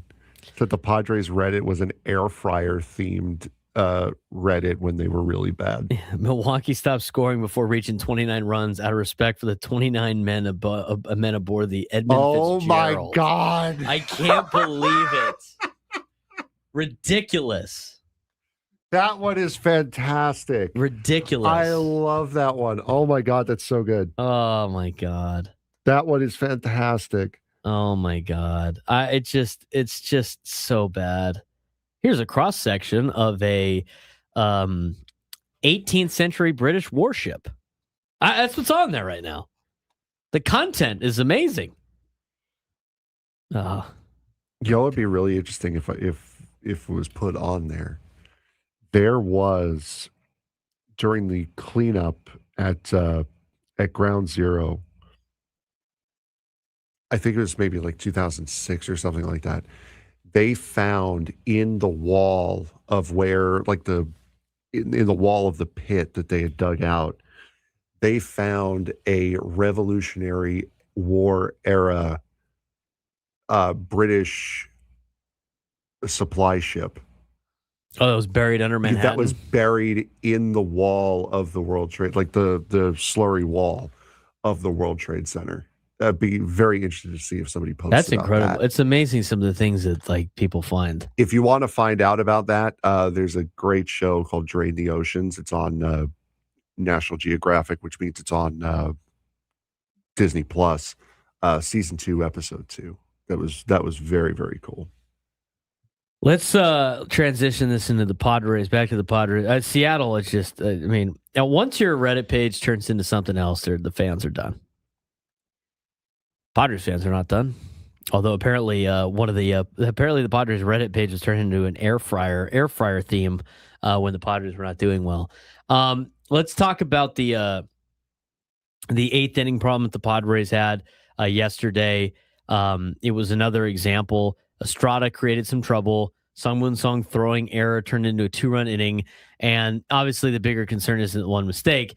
Padres still don't have a complete certainty about the hierarchy behind their starters. Bradley Rodriguez is arguably past Estrada as a preferred 7th inning option. But if Estrada gets right, that changes the entire bullpen, which is obviously a fascinating player to monitor over the final 40 games. I will say this too about the bullpen. You can't use Morejon and Miller every single day. And you can't use Bragley every single day. I mean, you're going to have to use some of these pitchers that are on your roster, Estrada being one of them. The eighth inning was rough yesterday because if you put up a 0 and you don't have your pitcher, like if you don't start the inning off with walks or some hits and create some opportunity for the Mets to add on, you're looking at a way different top of the ninth inning in which that one run that scored actually ties the game instead of still being down 2 more runs. Yeah, I mean, it's like we said, it's the whole series against the Mets could be just chalked up to. That's baseball, Susan. I mean, that's really all that comes down to. It was a rough week in New York. Now coming back home, just put it in the rearview mirror. Try to do the best you can. Let's get to the roster crunch that's coming up. We have a couple of minutes here, and then we're going to get to we're gonna kind of continue the conversation in the next segment. Several players are potentially competing for limited roster spots because you have guys coming back.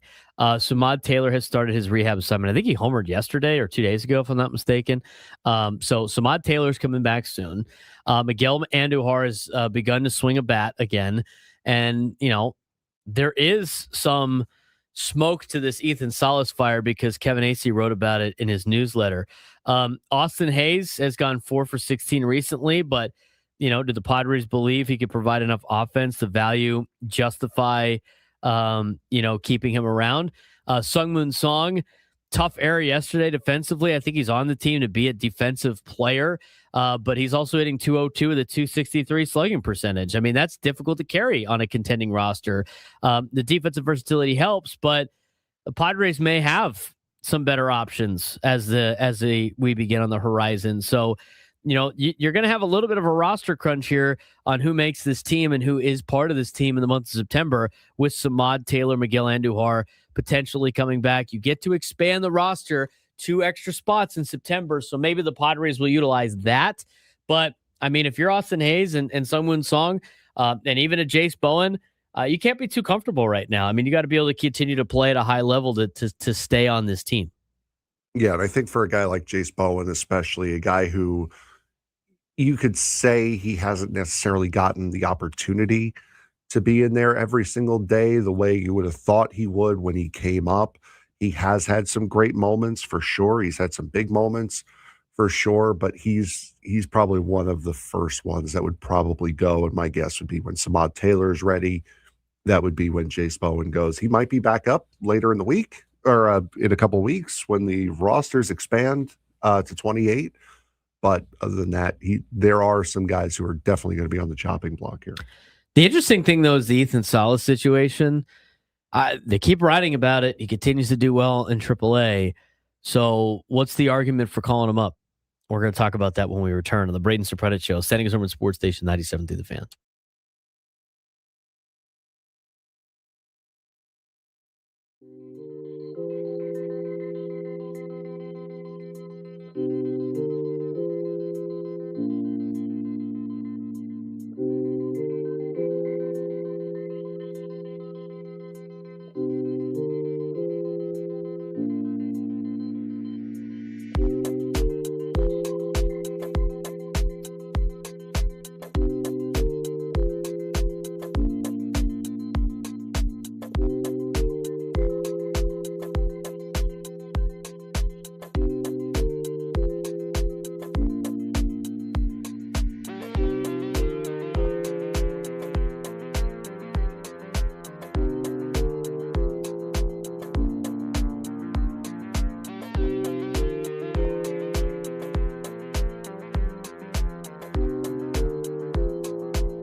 11:41 on a Thursday. Getting ready for the weekend here.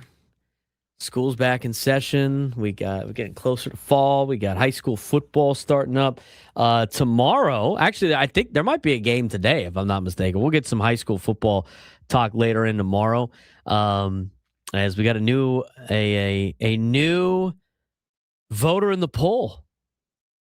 Our guy Frank Marchese invited Why to you put me on blast vote like in that? the poll. Your name's going to get posted in the newspaper after you vote. So for anybody that has problems with the high school football top 10, don't complain to me. Complain to Frank, because Frank's the new guy.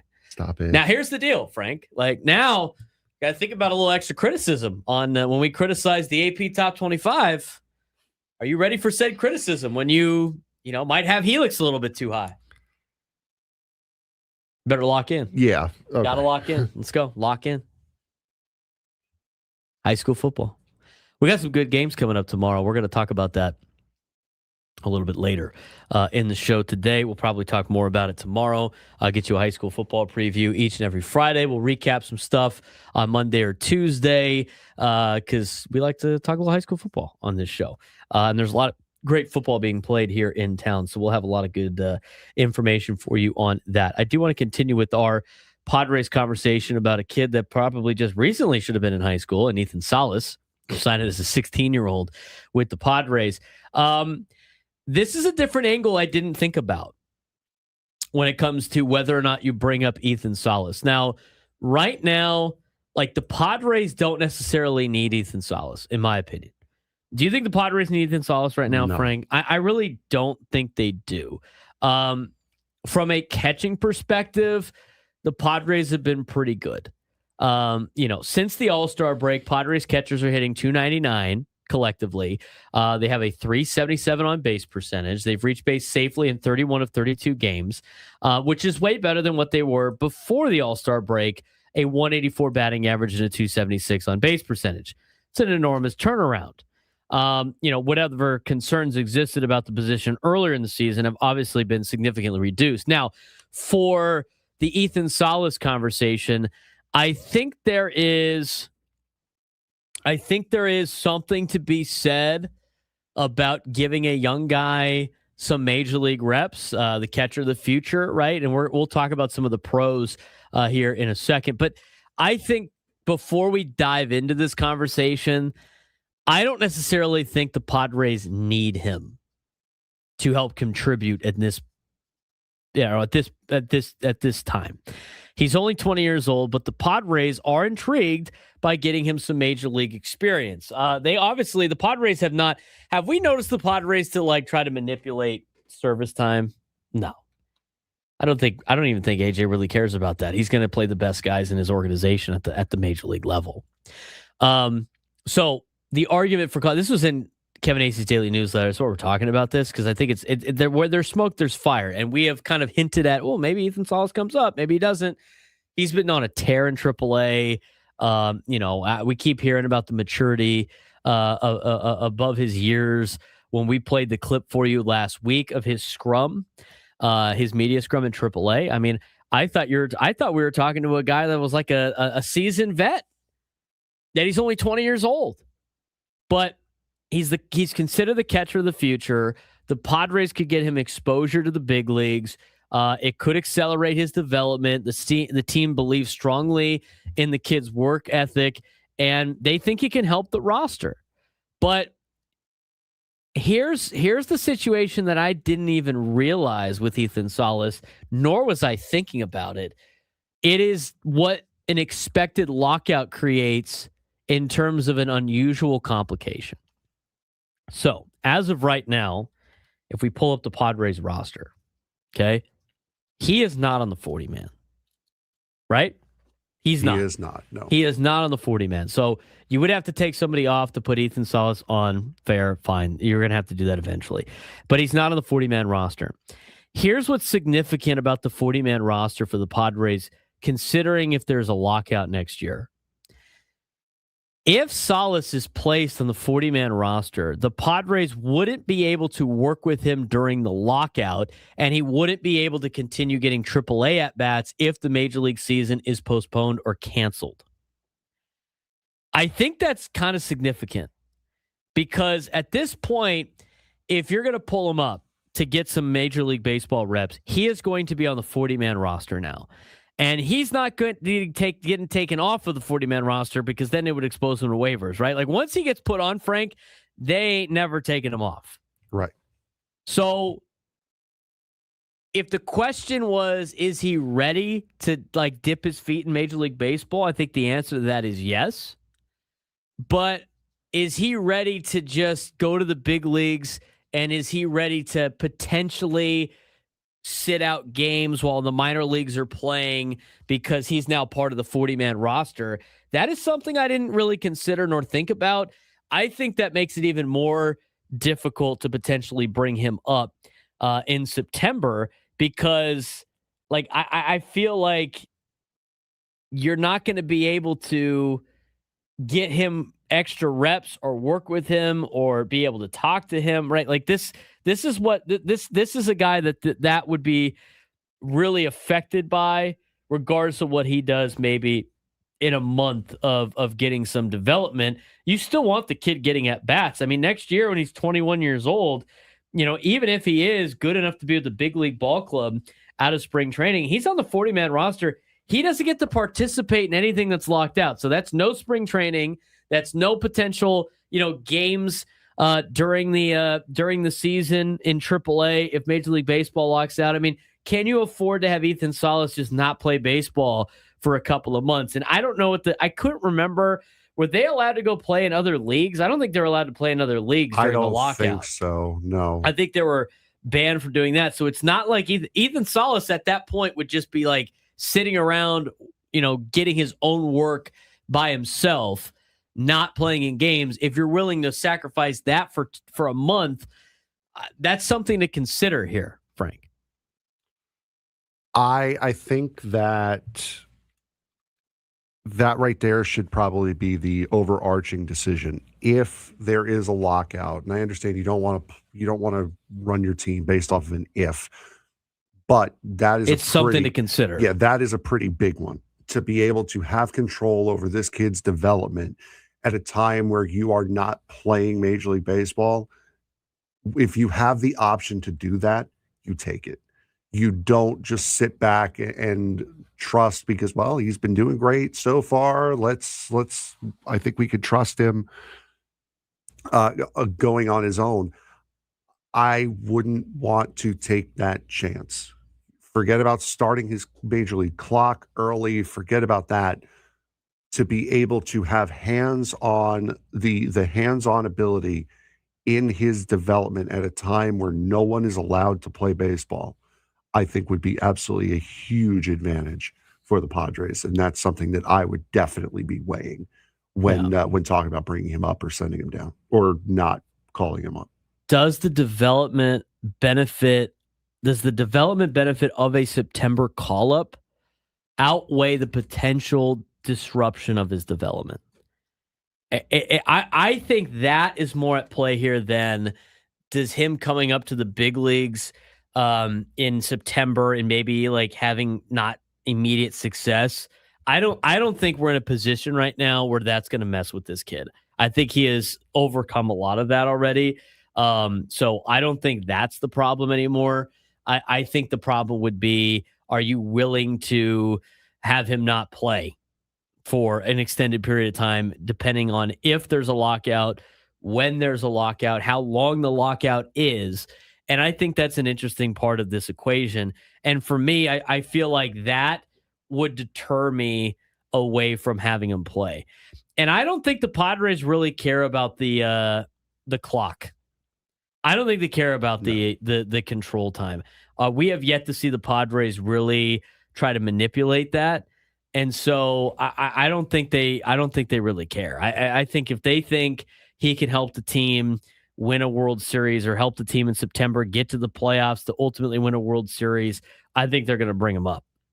But this part, I think it makes you have to think a little bit more before you pull the trigger on that. This is from Mike Exisa. I'm hoping I'm saying that name right. This is back from December 3rd, 2021. MLB lockout. What is and isn't allowed to happen? during a major league work stoppage. There is a transaction freeze, so everyone involved in a 40-man roster, there's no transactions allowed to be made. Players still do kind of get paid. No workouts at club facilities. Correct. Drug testing is considered unlikely. Players can play. So we were wrong about that. Players can play in independent leagues and even professional leagues overseas, Japan, Korea, etc.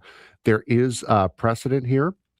As many NHL players played overseas in Europe and Russia during the league's stoppage in 2004-05.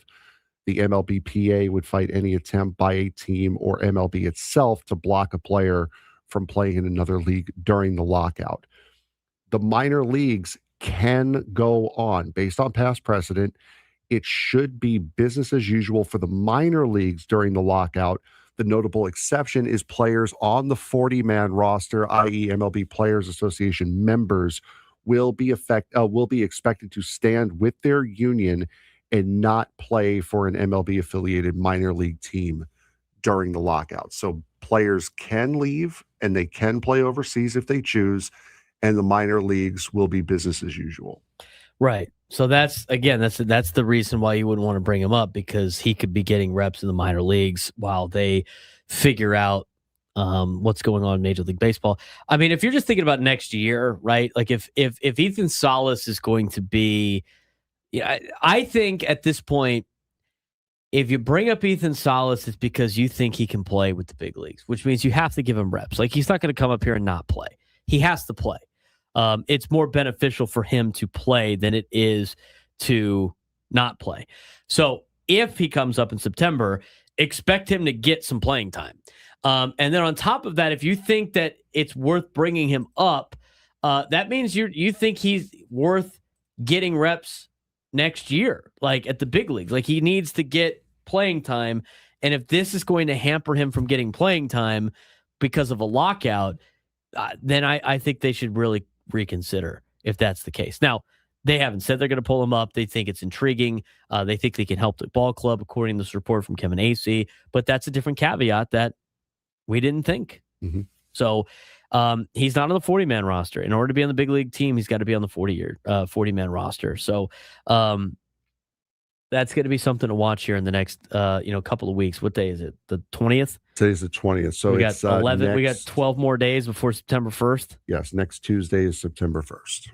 Right. So in that particular conversation, he is going to be we're going to see who they bring up.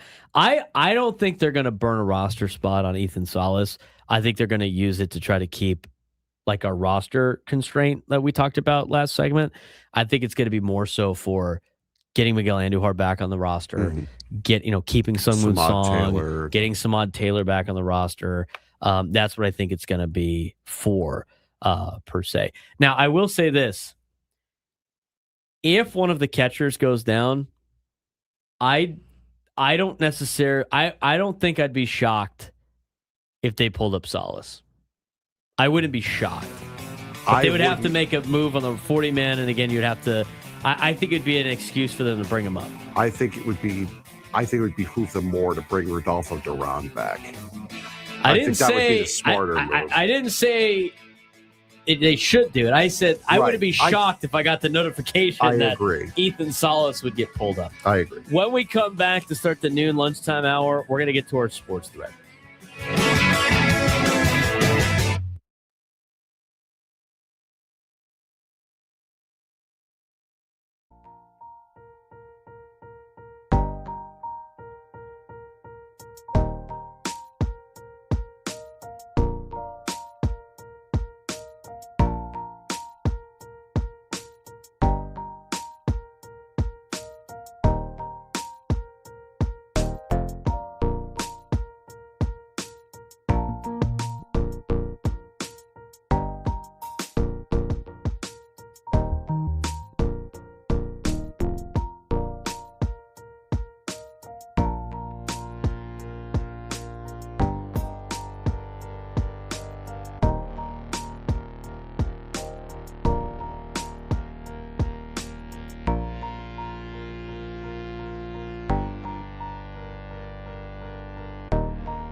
San Diego, no warm-up needed.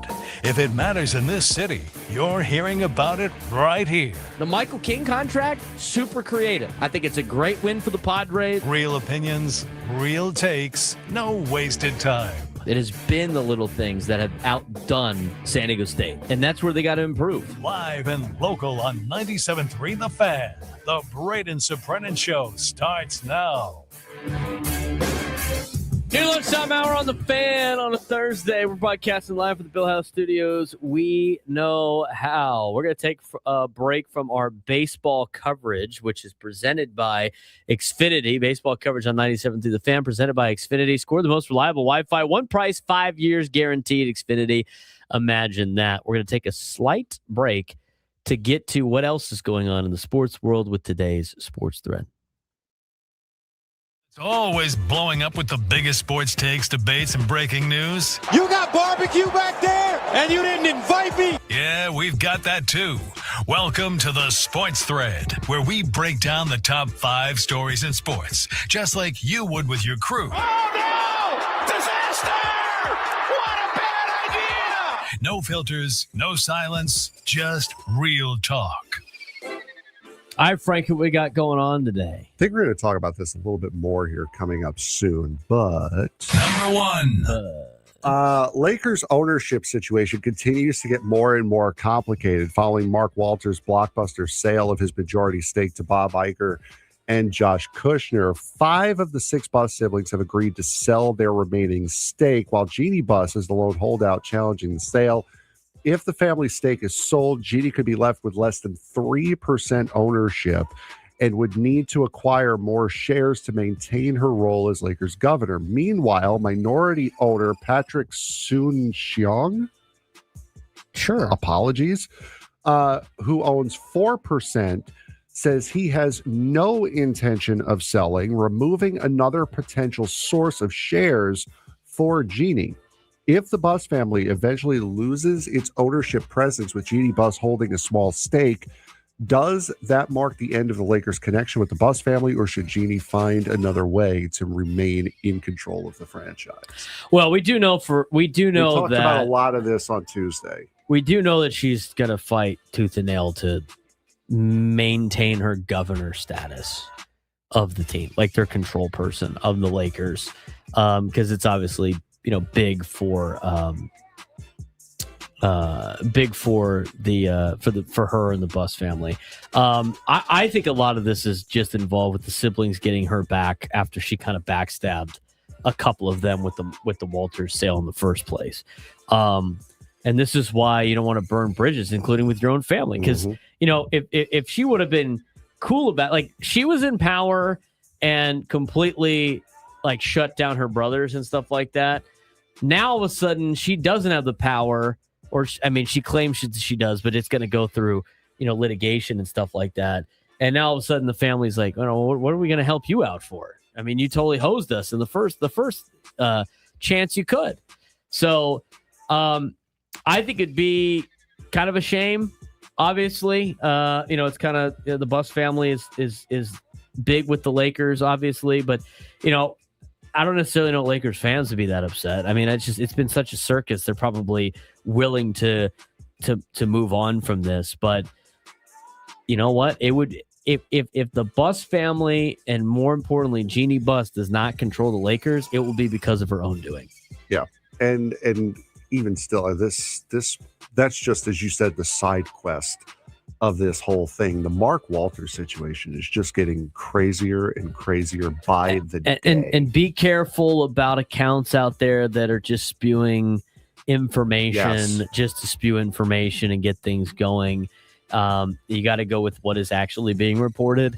But Mark Walters at this point is trying to find a way to reallocate like $20 billion. And he's got to the end of the year to do it. Billion. And selling the Lakers only gets them, like, I've seen reports of up to like $8 billion back, as low as $3 billion. And the Buss family is going to hold up this sale because of this situation. I mean, it could get to a point where the Buss family prevents, like, this whole ordeal prevents Walter from even selling the team in the first place, and then he has zero. But even if he gets the high end mark of $8 billion because in liquidity, because he has to put that, he has to reallocate it, right, with some of the funds to appease the federal government, he's still $12 billion short. Mm-hmm. That he's got to find other areas, and he's not going to get $12 billion by selling Chelsea. You want to talk about stress and more money, more problems? I mean, having to find $20 billion in liquid assets, that's going to be very interesting to see if he's able to do that the next, I don't know, September, October, November. He's got 4 months to come up with $20 billion. And if he does sell the Dodgers, now this is an interesting side of this. How much do you honestly think he could get for the Dodgers when he has $1 billion just in payroll? It's not like every other team where you've got like $300 million in payroll every single season. You have so much money. You have $500 million tied up in payroll, and then you have even more tied up in long-term deferred payments. So that has to, as valuable as the Dodgers are right now as a franchise, which they are valuable, how much does that impact the sale price for the Dodgers? Well, and he also is not the sole owner, right? True. I mean, he only owns like 20. So even if he sold the Dodgers for his 27% stake, it's still not enough. No, it's probably still not going to be enough. And a lot of it had to do with like the stuff that gets really interesting that involves the Dodgers is not necessarily the Dodgers themselves, but his involvement with the TV company that then overpaid for a TV contract that helps pay some of the salaries. That's where things get a little murky when it comes to the Los Angeles Dodgers, potentially. But I'm sure more information is going to come out. I mean, just this week, we had a ton of information. A lot of new information is now reporters are paying more attention to this and looking into it. Number 2. The Houston Texans suffered a major blow to their receiving core when second-year wideout Jaden Higgins tore his ACL during a joint practice with the Raiders. Higgins was having an impressive training camp. It was coming off a promising rookie season in which he started 10 games, recorded 525 yards and 6 touchdowns. His loss puts more pressure on Xavier Hutchinson, Tank Dell, and Jalen Noel, but both Dell and Noel have dealt with injuries throughout camps themselves. Houston will now have to find a way to replace Higgins' production while also hoping its other receivers can stay healthy. How big of a problem is this for Houston, and should the Texans look outside the organization for another proven receiver before the season begins? I just don't know what they're going to find outside of the organization. I mean, they're going to have to wait for cuts at the end of camp and try to piece together their receiving core that way. This is why you try to bring in some depth, in a lot of different positions. So tough blow for the Texans. Their defense is the reason why they're in games anyway. And I think it just puts more pressure on CJ Stroud to show that he is a franchise level quarterback before he goes into a contract year next year. Absolutely. Number 3. There was controversy in Baltimore yesterday. The Orioles were left frustrated after Pete Alonso hit a deep fly ball against the Yankees that was ruled foul and upheld on replay, despite those replays appearing to show the ball potentially passing on the fair side of the foul pole. The play came in a 3-3 tie in the 7th inning, and New York went on to win 5-3. Alonso's manager, Craig Albernaz, and pitcher Chris Bassett all questioned why MLB doesn't have better technology to determine fair or foul calls, especially when baseball already uses advanced ball tracking technology for other decisions. Alonso suggested something similar to the cameras used in the NFL goal line pylons could provide a definitive answer. Should MLB install dedicated cameras or sensors on every foul pole to eliminate these controversial calls, or is the current replay system good enough? We have the technology. This shouldn't be a problem. I said, how cool would it be to have a camera in the nose of Jack out in right field?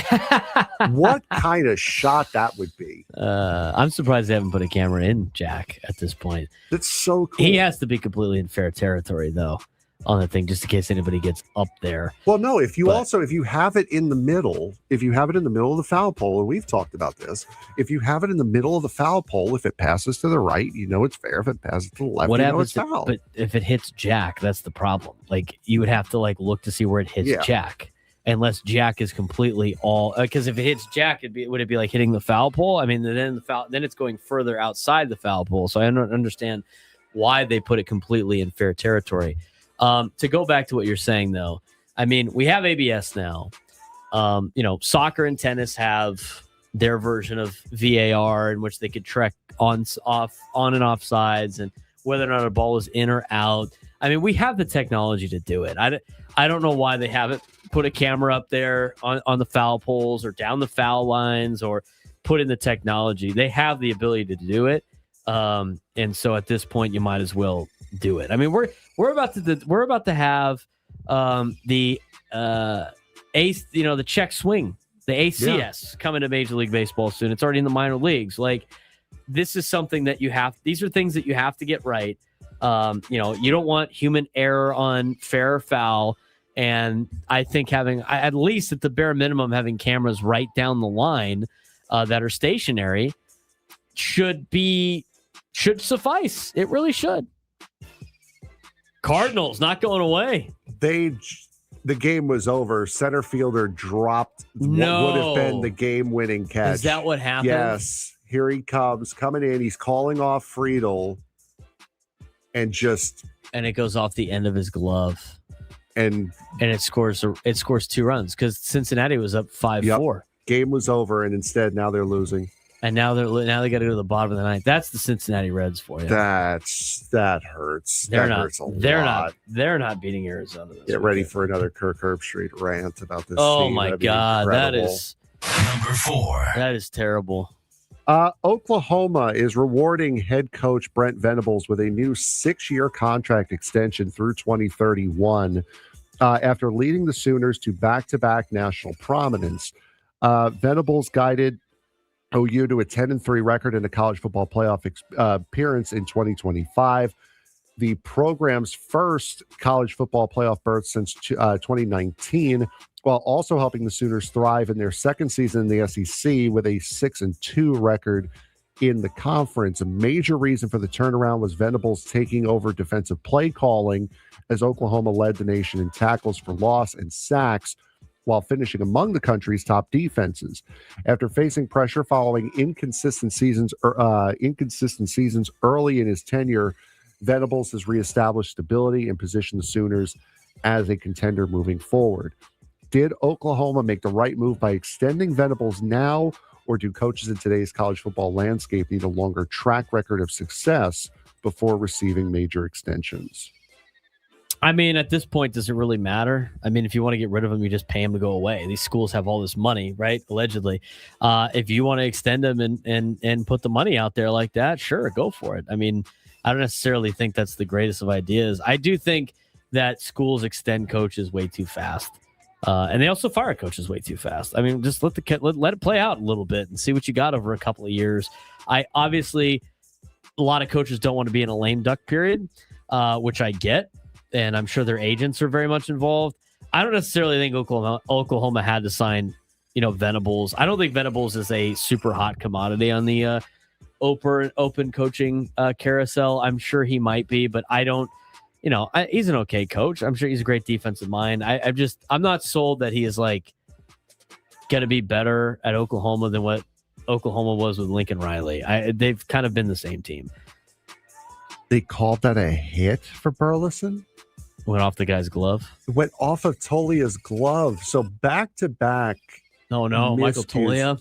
Yeah, this is center field situation. They just showed the center fielder with Myers, and then a high chopper to Tolia at first, and he just boots it into right field. Oh man! And another run scored. So now it's 7-5 in a game that should have been over 5 minutes ago. Wheels have fallen off in Cincinnati.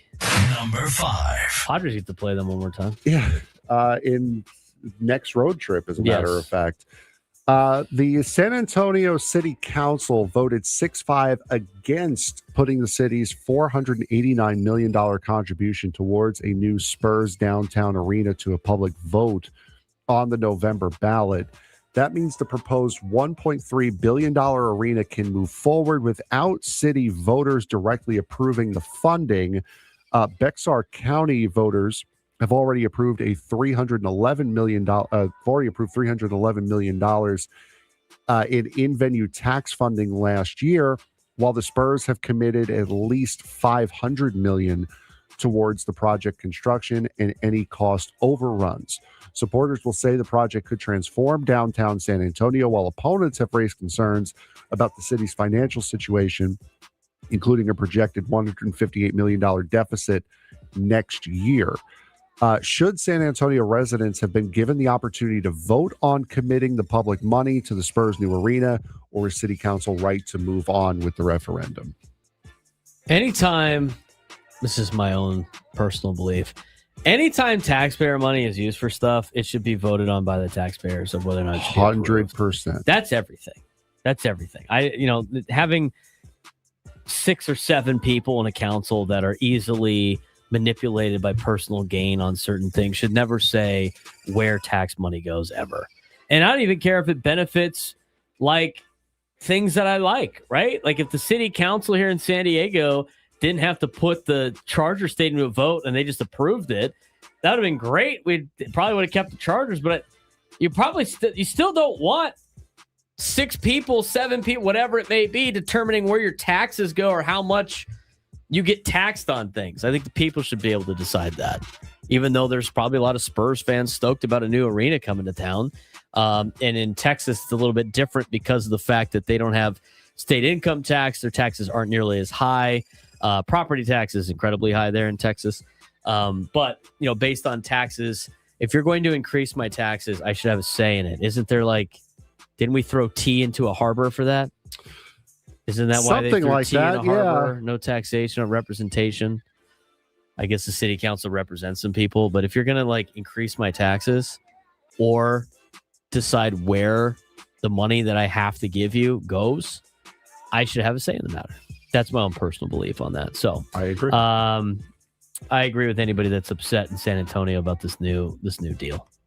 Could you imagine if Joshua Baez has the ability to do one of the funniest things ever here? Oh, a grand slam against the Reds after the game should have been over 10 minutes ago. These are all unearned runs, right? I believe so. He just walked in another run. Oh my God. This is an epic collapse for Cincinnati. Because I looked up there. So Cincinnati, this is great. When we come back, we'll tell you the chaos that is the Cincinnati Reds and what has happened today. Braden Surprenant Show.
12:23 on a Thursday here on the Braden Surprenant Show.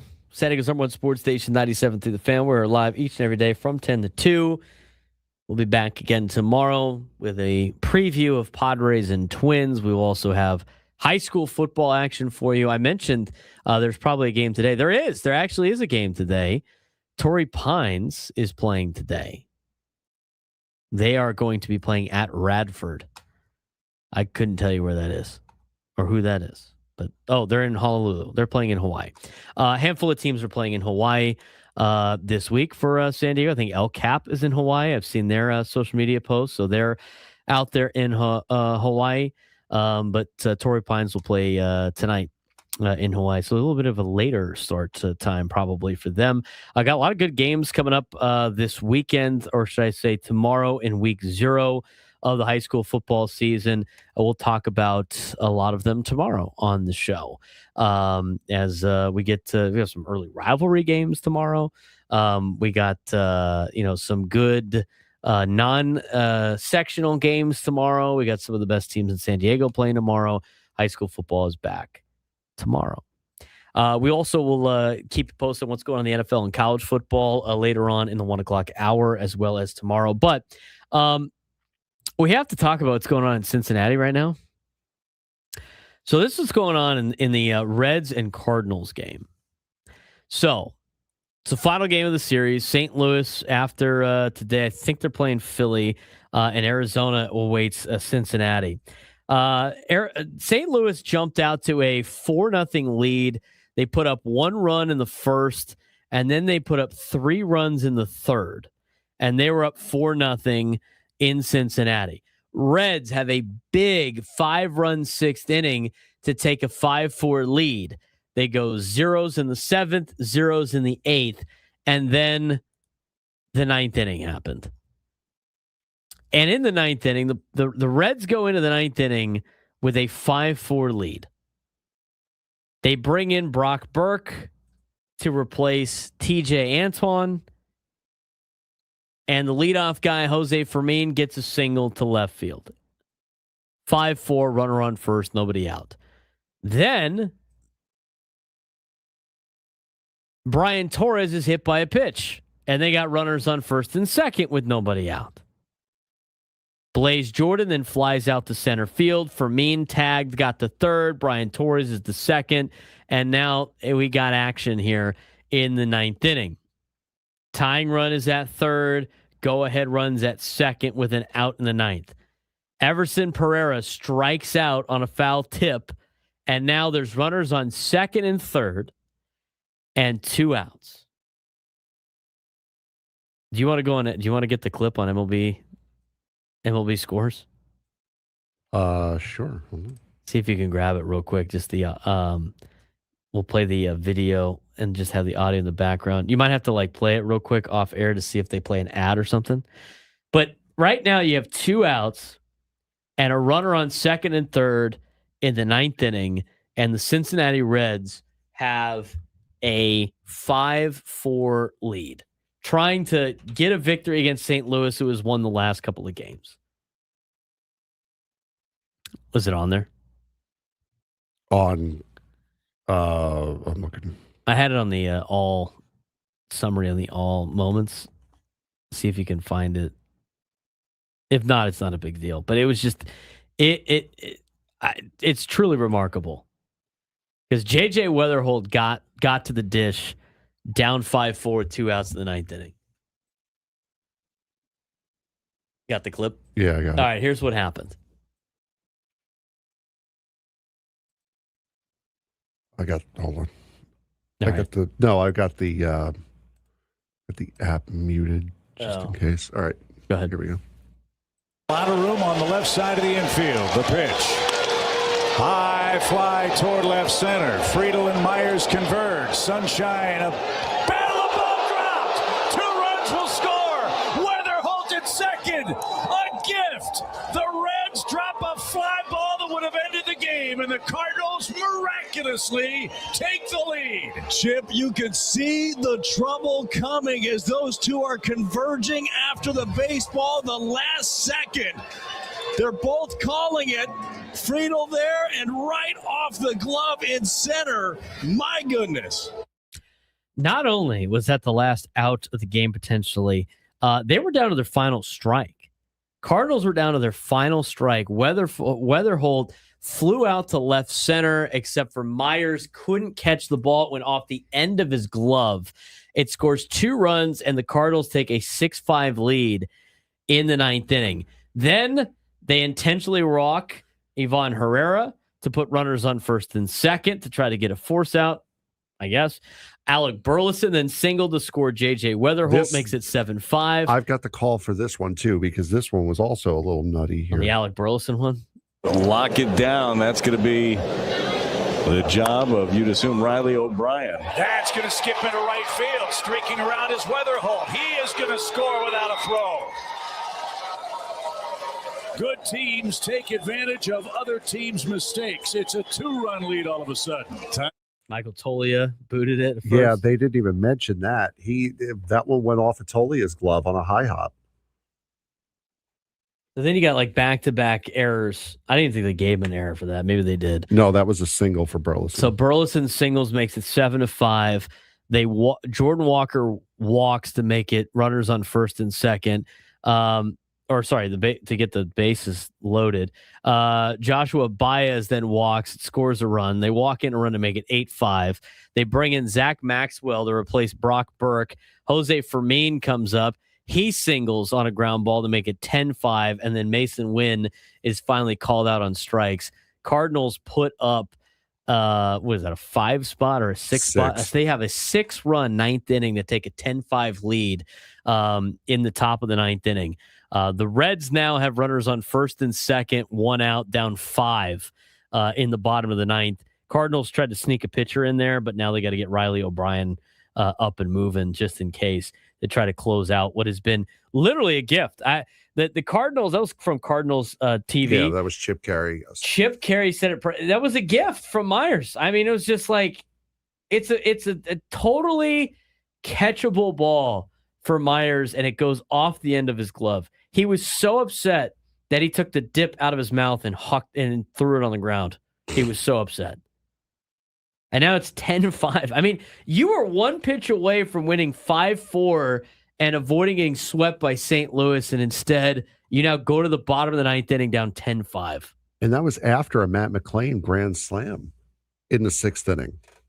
So, I mean, you had yourself a big moment there, and it just completely gone, fallen by the wayside entirely.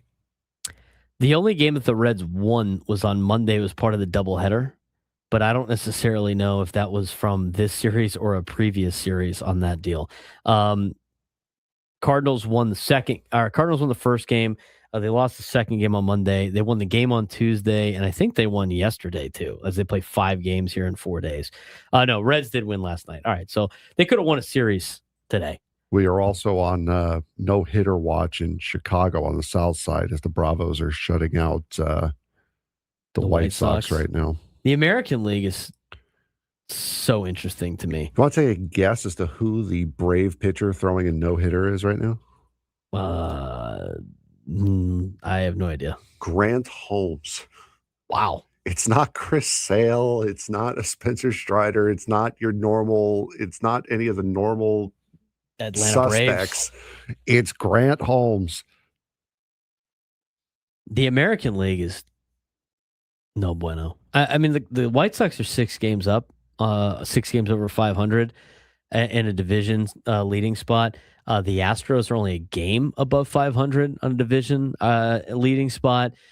Yankees have taken over that number 4 spot in the standings. Red Sox trail them by 3.5 games.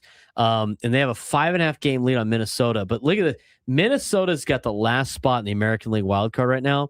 They lead the Rangers by 0.5 game. Toronto, who is resurrected in the second half, is a game out. Cleveland is a 1.5 out. Baltimore is a 1.5 out. Detroit's a 1.5 out. Seattle, who I thought has been just awful in the second half, and they're 7 games under 500, remain only 2.5 games out of a wild card spot. I mean, the American League is just ridiculous. Oh, and by the way, Kansas City is starting to win. They're only 9 games out of a wild card spot. They're beating the A's right now, 3-0. Kansas City getting part of that conversation would be hilarious. Let's see how many teams can get tied near the end of the year. Don't call it a comeback. Could you imagine if they didn't have the game 163 situation, or if they went back to that? Yeah. Could you imagine with all the ties in the American League wild card? If, let's just say the Mariners caught up and the Tigers and they all ended up tying. Could you imagine the chaos that would be game 163, 4-5 before the postseason? If Ellie De La Cruz swings at this next pitch, I'm going to jump through the television. For Kirk Herbstreit? Yes. He's going to be, was he up 3-0 now on the count? He's up 3-0. 2 outs, runners on first and second. They're down 4. Just gave up an RBI single to Eugenio Suarez. If he swings at this, you'll see me in Cincinnati in a moment. Ball okay, 4. Good.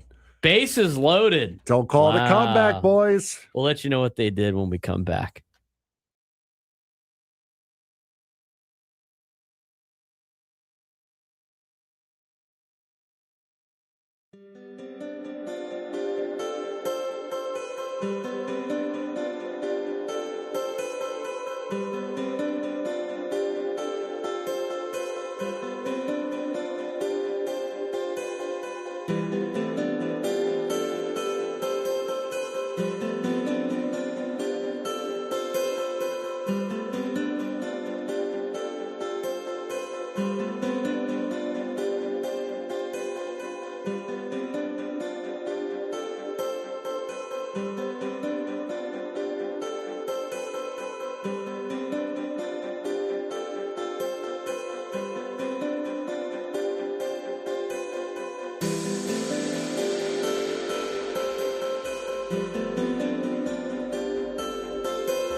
All of our guests join us on the SDCCU fan hotline. It's not Big Bang Banking. It's better. He's Frank Marchese. I'm Braden Surprenant. This is the Braden Surprenant Show, standing summer sports station, 97.3 The Fan. All right, we got a lot to get to. We're going to talk about San Diego FC and their match from yesterday in a second. But this is why, Frank, I told you these fans were never going to leave. We are in proper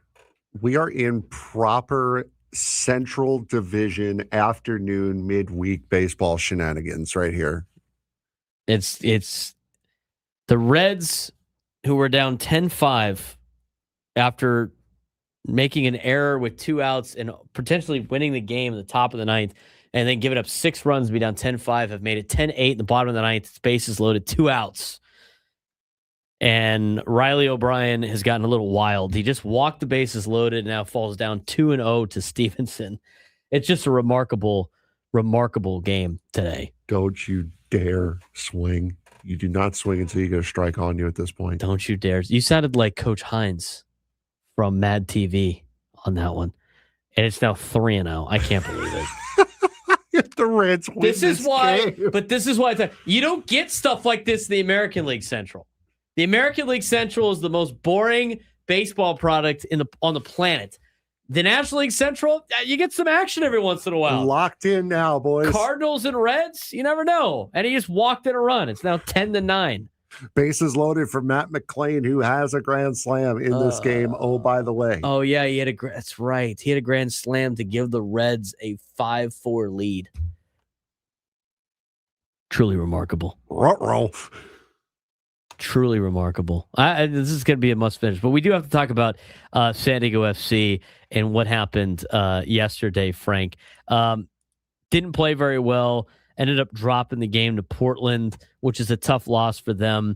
They try to get back on track. It seems to be one step forward, one step back, or one step forward, 2 steps back for this team this year. Yeah, and for Portland, that was a big game for San Diego FC last night because Portland is the first team that's out of the playoff race, or was the first team out of the playoff race going into last night. So to drop all 3 points in a game where they just never really looked competitive, a game where you didn't have Anders Dreyer because of the red card in the previous match against LAFC,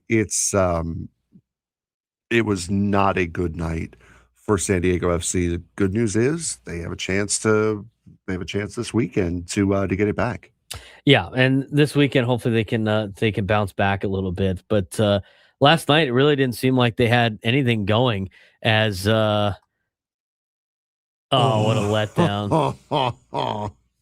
Reds end up losing by 1. They had a line shot to the track that gets run down for the final out. A 10-9 victory for the Cardinals.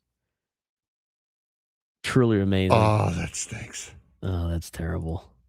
That's so terrible. That's terrible in so many different ways. I mean, and O'Brien fell down to the count to McClain there. So that's a gift to St. Louis. What a gift. Anyway, San Diego FC controlled the 65% of the possession. They completed 709 passes to Portland's 304, generated 21 shots to Portland's 11. Yet they still lost 3-1. San Diego FC had the ball, but Portland had all the answers yesterday in this particular contest. Not too many times, Frank, you're going to see that level of possession, that level of controlling the ball, and then coming up empty 3-1. Yeah, it was more defensive lapses, and CJ Dos Santos did not have the greatest of nights last night, but still, I mean, that's a game that you at least have to draw.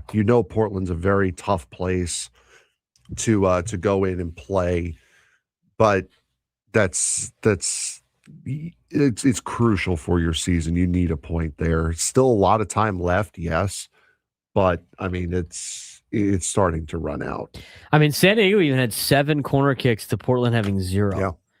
6 shots on goal for San Diego FC, 5 for Portland. And the first goal of this match, Frank, was like the clearest example of not doing anything with your possession. Portland won the ball back and immediately went the other direction. Velde finished the counterattack with a shot from roughly 25 yards out. San Diego FC had the ball, but Portland gets the goal. Yeah. Yeah, and that's the defensive lapses that we've seen out of San Diego FC this season that we did not see last year, and they're really going to have to hunker down against the Colorado Rapids coming up this weekend, because Colorado, trying to find, let's see where the standings are. It's interesting. The standings are not on the club website. They're on the league website, but not the club. The Rapids are in a playoff spot right now. So for San Diego FC, you need to get a solid performance here out of Colorado. And then after that, you have LA, who now is in that 10th spot in the Western Conference. Really, really need to turn it around. Let's talk about the defense. They have now allowed 3 goals in a match 3 times this season. March 14th at Dallas, May 16th for Cincinnati, August 19th now, yesterday at Portland. And the second half was particularly concerning. Portland scored in the 51st minute and again in the 68th minute after San Diego FC fought back to tie the match just before halftime. The game was there for the taking, but Portland took control in the second half. And the second Portland goal came from Ariel Lassiter, tapping in a low cross from inside the 6-yard box. Third came when Velde found David De Costa, who cut inside and bent a shot past CJ Dos Santos. I don't necessarily, do we think this is a talent problem, Frank, or a tactical problem, or is it still the youth problem? I mean, it's been very inconsistent on the back end for San Diego FC this year, and that continued to show last night. You also did have a number of guys sitting in this game. You just played a game on Saturday night. You're going to play another one this upcoming Saturday. McVay was on the bench. Vasquez, Godoy, Bombino were all on the bench. So you pretty much threw out a second team against Portland and hope for the best. So not good in the by way of what you expect out of your club and what you needed out of the game, but you also were not playing at full strength, and you didn't even have Anders Dreyer available. Yeah, which is unfortunate. Gabriel Perini immediately gives us something to talk about. Answered back, yeah. Because he scored his first SDFC goal, second start, third appearance, first season with the club. He signed July 9th. Goal itself was good. I mean, it's because, you got to see San Diego's passing ability. Finished a sequence involving Lewis Morgan and Oni Valakari. He put a left-footed shot into the corner in the first half of stoppage time, which is encouraging, but it also creates an interesting question in terms of, did San Diego FC wait too long to get Pirani into the lineup? But, he's been with the club for about 6 weeks, so there's obviously an adjustment period. If he can provide another legitimate creative option in the midfield, I think it works out for San Diego FC. I think that was something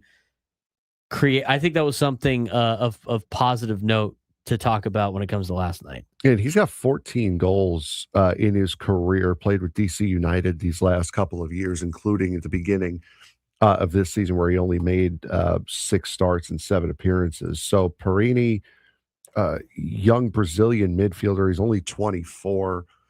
He's got quite a shot on him, and you saw that. And the smarts to not just try to rip that shot, but the way he rolled it in on the far side, making it as difficult as possible for the goalkeeper was absolutely perfect. And you also got to see Achuri last night. And when they subbed in Achuri late, I believe they subbed him in 59th minute. Yeah. So he made an immediate impact. So what you wanted to see out of the Tunisian winger, the signing that you want to see on the other side of Anders Dreyer to complement both him and Ingvartsen, that you got to see a little bit of that last night. It looked very, very good what you did get to see. Well, the other thing too, it's and you obviously have to slowly integrate him as part of this team and get him with the new club and everything like that. How long does that process usually take in soccer for a lot of people that might not be used to it? And how many more games is it going to be before you start seeing him for the majority of the games, but also before he starts making starts? It depends on the system. A lot of clubs around the world run the 4-4-3 formation that 4-3-3, sorry, for a formation that San Diego FC runs. It's just how you play in it. And it shouldn't take, it's not necessarily like football where you have to remember plays and get a system down. You do need to work within a system. You do need to learn what the coach is looking for out of the system and how he wants you to play the position. That does take a little bit of time. Fortunately, there are a lot of games coming up where you can kind of get that in-game experience with the system. The road problem is becoming almost impossible to ignore now. San Diego FC, after the loss yesterday, 2-8-3 on the road across all competitions. It's 13 road matches with only 2 wins. And whatever they're doing at Snapdragon Stadium isn't really translating away from Snapdragon Stadium. Now, I will say this. They've had some pretty tough places to play in. Obviously, They've had to go to Estadio Azteca a couple of times this season. It'd be nice to get some points on the road. I think most of this is just in MLS matches, something that they were very good at last year that they're not doing as well this year. No, and home hasn't really been all that much of a safe haven either. They're 4-3-3 at home in the MLS at least, and 2-3-5 on the road in MLS play. It has not been. It's just been a really off season for San Diego FC, and I think we're not going to know this year whether or not this is who San Diego FC is or last year is what San Diego FC is. You're looking at two seasons of this team's history in 2 very, very different ways of play and 2 very, very different play styles. So it'd be interesting to see. You're not going to get the answer to that question. Is this the real San Diego FC until next year? How much of the road the road problem is a problem? Is it a big problem or is it not a big problem? You equate it to baseball, really. Right. You want to go 500 on the road? I mean, is this the fatal flaw? I just think they have so many other issues. Than just like losing on the road. It's not like they're dominating at home and then just getting their ass handed to them on the road. I mean, they're not necessarily doing a lot of things right. And we talked about the inexperience at the beginning of the year. We've talked about, just not playing a full 90 minutes, and then yesterday they controlled the possession and couldn't finish. There's a lot of there's a lot of little things that have not gone San Diego FC's way. There's still plenty of time left in the season. There's still a lot of games left, but like we talked about with the Padres when they were going through the middle part of their season and things were not looking great, eventually you do got to start turning things around. But looking at the lineup yesterday, you can't really call it inexperience because 8 of the starting 11 were on the club last year, and 1, 2, 3, 4. Bless you. I would say about 4.5. Pellegrino came in midway through the season last year. We're on the bench. We're here last year, so it's not like it's a completely different team, different system. It's just they're not getting the same performance that they were getting last year. So it's not inexperience with the system. It's not knowing each other. It's just you're doing similar things and just not getting the same outcome that you were getting last season. And I'm sure that's what's most frustrating out of all of it is that you're playing with the same guys. You've got the same team getting 2 completely different results. Hasn't been as fun of a season for San Diego FC this year as compared to last year. Still plenty of time to make things happen and improve moving forward. And then we'll get back to that coming up with the weekend. Interesting comments from earlier today from Diamondbacks president and CEO Derek Hall on Ketel Marte's absence. We're going to play that clip for you. We are also going to get to a ruling in a court that drastically changes college football yet again. Eddie Brown will also join us. A lot to get to in the final hour.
1 o'clock on a Thursday.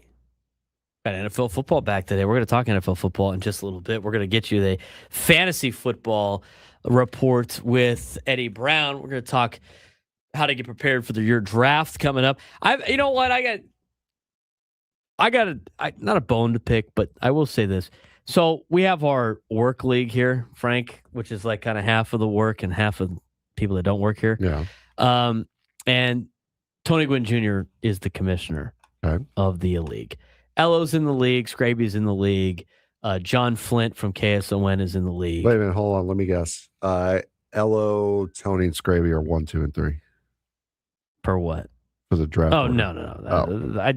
I don't actually get mad at like so people get mad about the draft order that Tony like randomly generates. I don't really care. I don't think he's cheating on the deal. But anyway, so I'm in this fantasy league. Tony like just reactivated the account. Yeah. Right? And so I got the notification. Yeah, Chris was saying that at the start of the deal today. And then so he restarted the account. So now we got it. So he picked a draft day. And for Tony, like he tries to pick a day that the Padres are off. Fair, fine. One less thing to worry about in a busy schedule that Tony's got. So he picks next Thursday for the draft, which is fine. He picks it at like 6:30. Now, here's the problem. I have a high school football game I got to coach at 5 o'clock. So, and this has happened before. And so I put in this group text that we have about it, I said, I was like, Tony always looks up the Cathedral football schedule and schedules drafts while I'm coaching. SMH. It was a joke. But yeah, I was like, I'd actually win this league if I wasn't so hampered all the time with drafting. Now, the best, I've usually done a pretty good job in this league. I usually finish in the top 3. Last year, again, I had a highest scoring team as I always do. And my team gets outplayed 1 week by Chris Elo's team, who just has everybody's team has the game of their life. And then he ends up winning the league last year. I think head-to-head fantasy football is dumb. I think it's the dumbest way to do fantasy football because it doesn't really matter, and I can't prevent the other team from scoring. It's dumb. I think you got to go 1 through 12 every single time, every single week. Like I honestly, the work league that I'm in and my dad's league, if you were to merge them together, would be like the perfect fantasy football league. The scoring in my dad's league is old. It's like mostly about touchdowns and that's it. And you get like bonus points for like however long the touchdown is, which is old. And I understand the philosophy. It's like, hey, last time I checked, you don't add up all the yards at the end of the game and whoever's got the most yards wins the game. Otherwise, Mike Leach would have been like he would have had way more games under his belt in terms of wins. So, but I don't get head-to-head leagues. I feel like at the end of the year, whoever's got the most points should win the league. And then each week you should have like winners of the week where you get a payout or something. Like that's how I kind of view that. But anyway, as I digress with this, I go like, can we do any other time, any other day? Like I'm pretty open to this. Could we just not do it during the football game? And John Flick gets like upset with that because Tony's like, yeah, I don't really care. I just usually do it when I have an off day, but I can be flexible on the time. And I said, we play at 5. Can we like do like 7:30? And then John Flint at KSON goes, I love how we all plan the draft during Braden's game. Well done, gang. It's like, all right, guys, come on, we can move the times around. So I've suggested a lot of different times. Hopefully, we're not drafting during the game. Well, it's still we play once a week. I could do any other day. What about Labor Day? Labor Day is a company holiday. Maybe that should be open for the draft. There's room to discuss. We'll discuss that later. I'll see what Gwen and Chris have to say. Anyway, 833-288-0973, 833-288-0973. We're going to talk fantasy football with Eddie Brown in just a second, but the Ketel Marte situation gets more and more bizarre by the day. We have been told that he is okay and is doing well, which is obviously the main concern. But there hasn't really been too much of an explanation of where Ketel Marte is or what's going on, to the point that even the Arizona Diamondbacks president and CEO, Derek Hall, has no idea what's going on. So Arizona Diamondbacks president and CEO Derek Hall was on a morning show in Arizona on Arizona Sports 98.7. It's the Bickley and Murata mornings on Arizona Sports. He was on that show, and after 3 days, he has called this thing a complete mystery. Here's what he had to say. It's still a complete mystery. It's just bizarre. I was on the road with the team. I could tell you, Sunday night at the hotel in Boston, he appeared just fine, and then was just a no-show, as you know. So just bizarre. And we've tried to get answers. Quite honestly, I didn't even go to the game Monday night. We've got a son and his wife who live in Boston, and so I sent them and my wife to the game, and I stayed back at the hotel, speaking with Mike frequently and letting Ketel know that I was there if he wanted to talk. So just, bizarre. Hopefully we get some more answers today. That is not what I thought was going to happen when I saw that he was on the radio and he was making comments about this. And that also is not like what I thought would be said after what we heard from Torey Lovello from a couple of days ago in Boston, Frank. It seemed like they knew what was going on, and something was in, they said he was okay and all that other stuff. But this makes this thing even more bizarre to me. Yeah. I mean, even the president of baseball operations has no idea what is going on with this situation. Now, again, we do know where he is now. He's in Arizona. He got imaging done on his knee. But yeah, this is just, there are two incredible stories that have no answer just yet going on in sports right now. It's Mark Walter, and it's now this. I mean, this is just, it's amazing how not even the people in charge know what is going on with Ketel Marte right now. Yeah, they have no idea.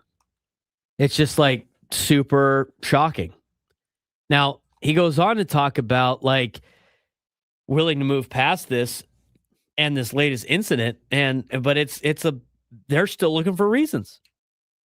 Personally, I'm disappointed that a player didn't show up and go where he was supposed to, but I could get past it if I hear, a reason why. I mean, we're all sort of sparing judgment because we don't know yet what the explanation is. And again, we all saw him on the trip from Atlanta to Boston, and he was at the hotel with everybody, and then he just, stayed back. So we have to hear why, and then maybe there'll be a reason to help him. And if it is a personal issue, as his agent says, we need to hear what that is and see if there's a way for us to, either help him or somehow alleviate this whole situation.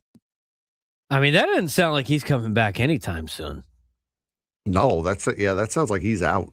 Like he's done for a while. But it's also like obviously concerning, for the Diamondbacks, because they'd like to know what's going on. Obviously, they want to be able to help one of their players and Ketel Marte if they can in any capacity, if it's a personal matter. Derek Hall mentioned that he was willing to sit back and talk with Ketel if it was something like that. I mean, this organization really wants to help Ketel Marte, but they don't know what's going on. It's just a bizarre story to me, from top to bottom, of him not showing up, for them not getting a reason, just knowing that he is okay in terms of the communication he has had. And then it's like he's getting an MRI in his knee, which was like kind of random during the week. And now we get to Thursday, and the president and CEO still has no idea what's going on, nor when he's going to come back. It's amazing the process and what has happened here when it comes to Ketel Marte and the Arizona Diamondbacks. And I would believe that he's probably going to be on the restricted list for the foreseeable future. And if he does come back, I don't know if anybody's going to know what actually happened. I don't think anyone that doesn't absolutely have to know is going to know what happened. Like, I doubt that And if it does eventually come out, it'll be because of a leak. It'll be someone within the organization. It'll be a former player that says something on a podcast accidentally. This is just, it is one of the crazier situations, just a player going AWOL after everyone thought that he was fine earlier in the day. And then something happens where he has a problem, and you hope that, he is okay. You hope everyone in his family is okay. But because of course there are bigger things than baseball, but just to just completely just go AWOL instead of like, hey, my mom passed away. It's really affecting me. I need to go home. Like that kind of thing. It's no explanation at all being given. And it's insane how nobody from top to bottom knows about what is going on. If you look at do us a favor and go to Foul Territory and grab the clip from Tim Kirchin talking about it, because he has an update on what like Torey Lovullo tried to do and everything like that. But this is just like, it just seems like an unprecedented story. I know there's been other players in the past that have just, one day just not showed up and then just never played again. But it's just a crazy story from start to finish on, what is like where Ketel Marte went and what's going on and everything like that. So, let me know when you have that clip. Here's Tim Kirchin on Foul Territory talking about the Ketel Marte situation. You have to think this is detrimental to the team in one way or another. And let's not forget, Katie, just, Torey Lovullo is one of the great communicators in baseball. I've never seen him ever have a problem talking to anybody about anything. He is so good at that. And even he has not been able to have the conversations with Ketel Marte that he really needs to have. I was told he reached out multiple times and got nothing in return. And that is troublesome in itself. Now, we just have to hope Ketel Marte is okay. And we have to hope that his knee is okay. But this is a tricky spot. And, we can't stress enough, this is a really good player. Doing this in the middle of a playoff race. That's what is even more confusing. Not like this would be okay if he were on a last place team and he went AWOL. It makes it even more important that he's on a contending team trying to make the playoffs.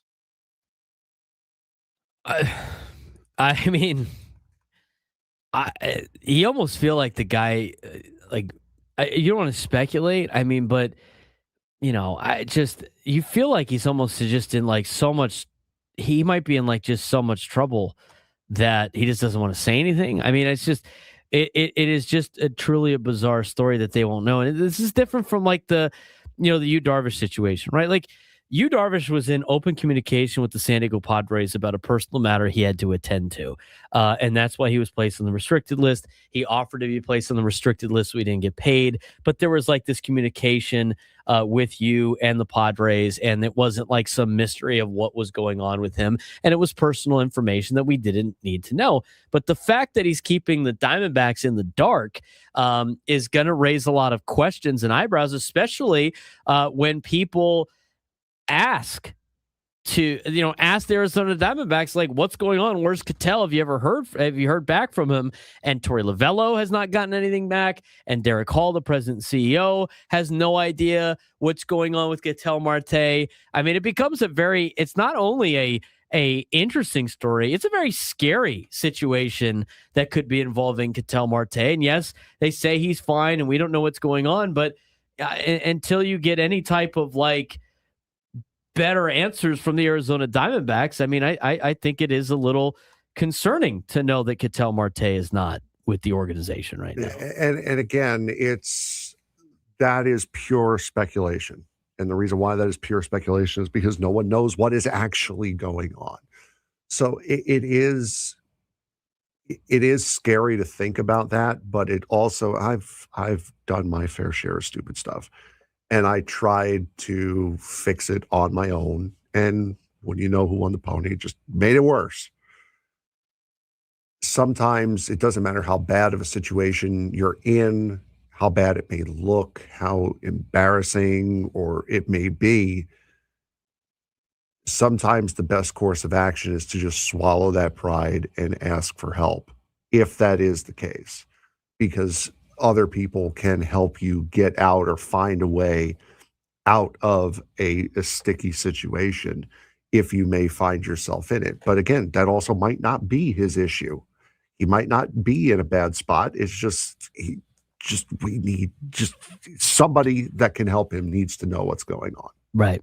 It's a bizarre story that I thought we might have gotten a little bit more clarification this week, but we actually know less than we did the first time. So something to monitor. Obviously, we'll keep you updated if we get anything on that. We do have Little League World Series action today. Sounds like most of the games are in a weather delay, so who knows if Sweetwater Valley will actually play today or not. They were supposed to be part of the afternoon slate of Little League World Series games, but they have made it to Williamsport. They have really good chance of winning the Little League World Series, obviously with the talent that they have. And if I pull up the bracket, I had it up earlier.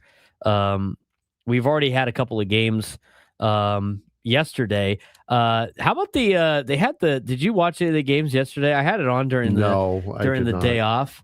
But I forget what region it was. I think it was the I'm pulling up the bracket right now. I think it was the Southeast region, if I'm not mistaken.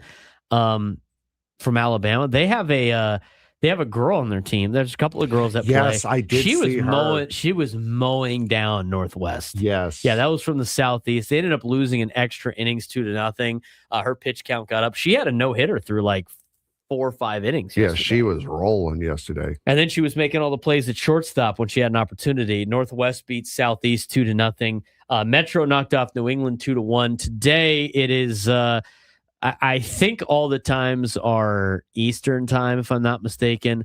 They were expected to have a game today, for Sweetwater Valley. They were going to take on the Midwest today at 3:00. Again, all of the Little League games have been in a rain delay since this earlier today when there was supposed to be a game at noon. Great Lakes and the Mountain Division were supposed to play at noon. Midwest and the West were supposed to play at 3, and in the international side, it was the same thing. Australia and Mexico, who is represented by Tijuana. So we kind of have 2 teams in the Little League World Series, if you will. So Mexico and Australia were expected to play at noon today, and Curacao and Japan were expected to play at 3, but they have all been in a weather delay.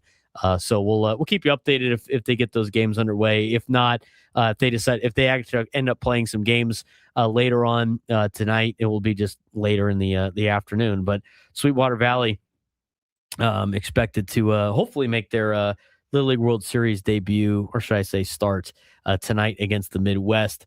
It is a double elimination bracket.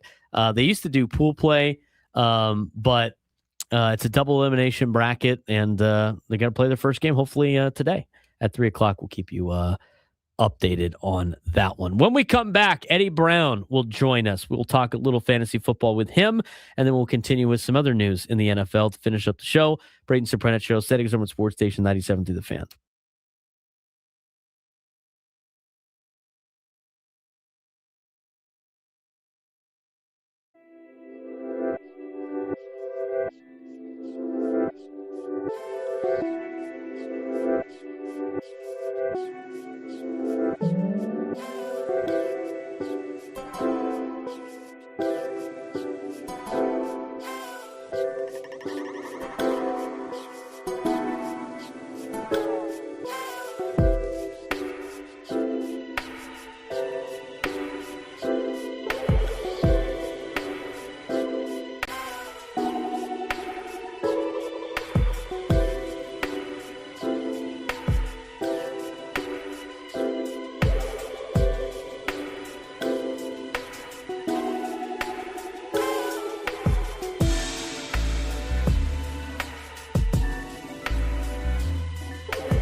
What's up, guys? It's Braden Surprenant. Baseball season is in full swing, and there's no better place to be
He's Frank Marchese. I'm Braden Surprenant. This is the Braden Surprenant Show. Settings Urban Sports Station 97.3 The Fan. Still got a lot to get to here in the next couple of segments, but joining us on the SDCCU fan hotline, it's not Big Bang Banking, it's better, is our fantasy football insider, a fantasy football analyst, if you will, who writes for the San Diego Union Tribune. He has been covering San Diego FC for the Union Tribune this year. He has also been the NFL draft guy, and he writes at least one piece a week on fantasy football. And right now, Eddie Brown is writing a lot of different articles about how you can master and win your draft. Last week, we talked about hidden touches, but this week, you know what, Eddie? A lot of people don't like math, but you're saying it might be time to not hate math as much as people do. What's going on? How you doing? Great, man. Yeah, I know that's a controversial take.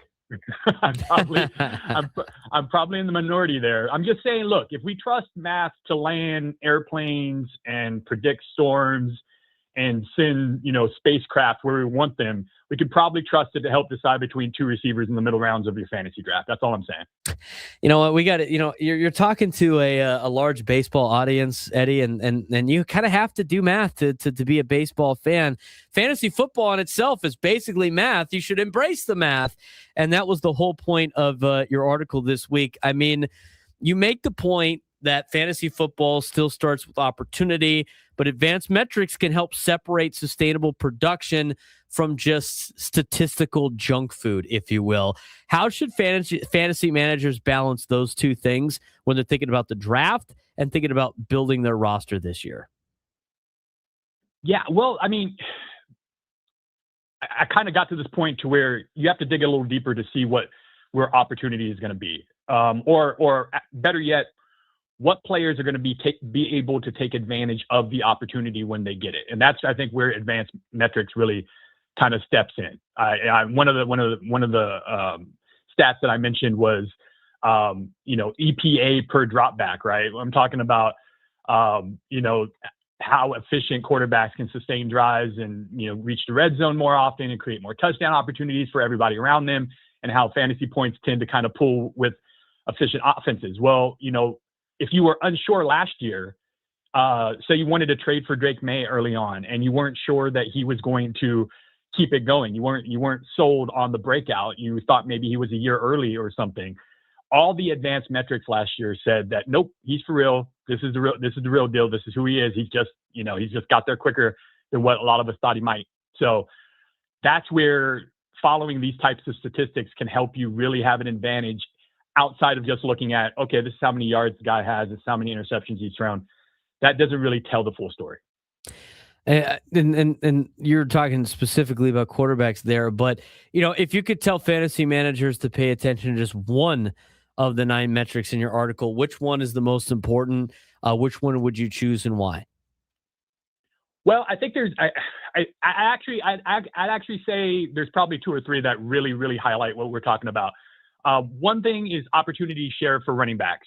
You can't score fantasy points without the football. The other 2 that I think kind of go hand in hand for pass catchers, which is a big part of fantasy football, targets per route run for receivers and yards per route run. So that works for receivers and tight ends specifically. It tells you, it identifies who commands the football when given the chance, and also it combines opportunity and efficiency better than almost any simple receiving statistic does.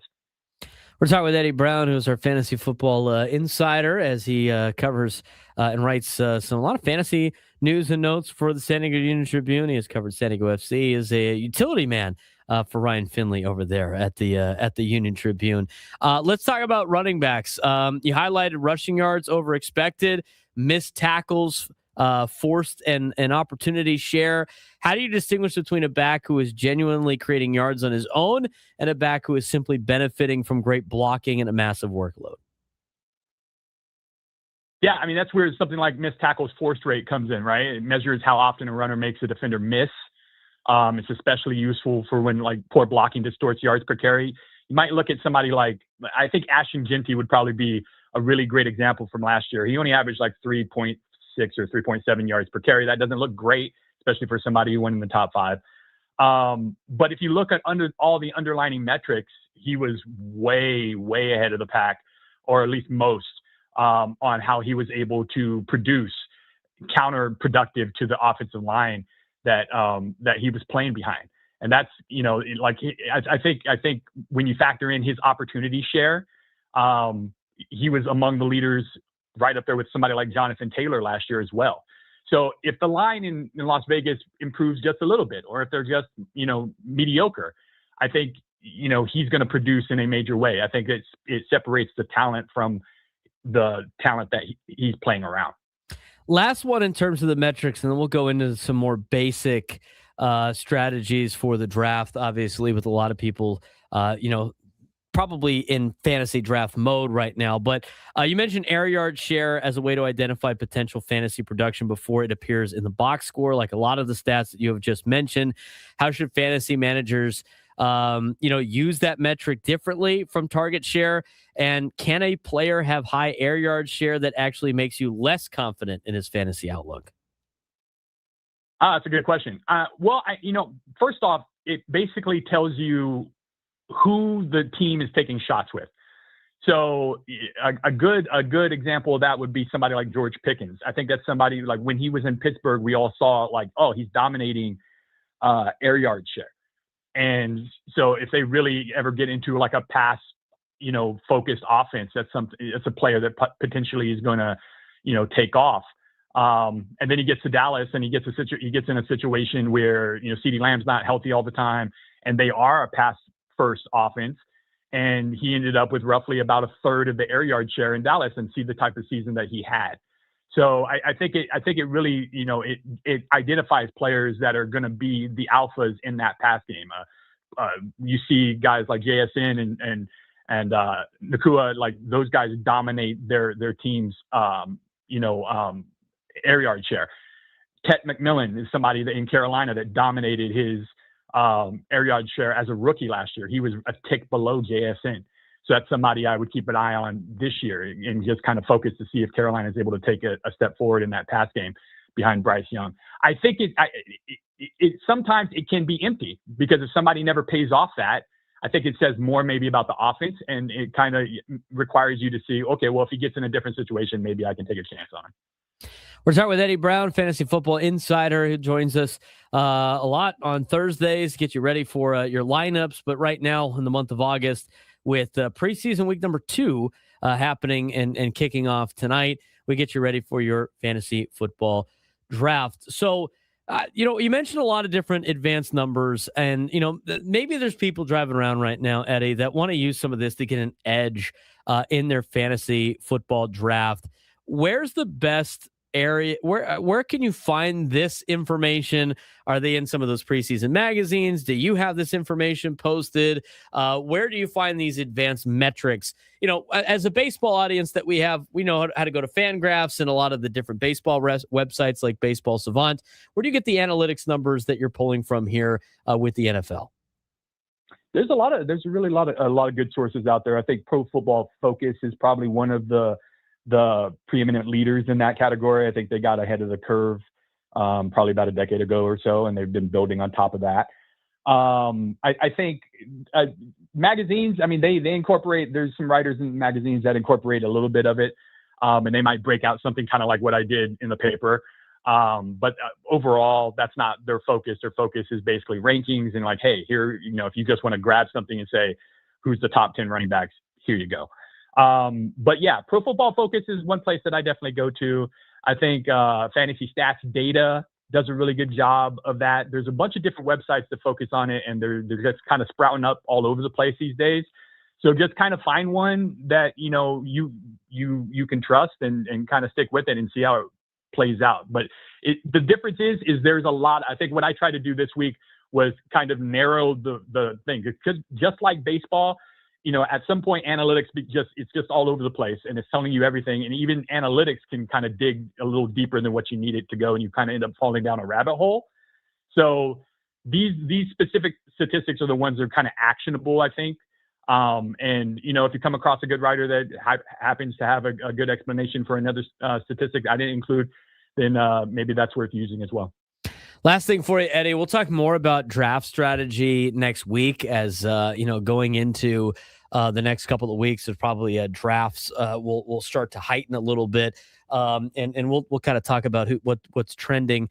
But for you, what are some, kind of rules of thumb for people in terms of research that they should be looking for when they compile stuff together? What should they be looking for? Rankings or like some of this information? I mean, there's obviously a lot out there, but for somebody that it's like trying to draft for the first time, what's the easiest advice that you would give them to research for a draft?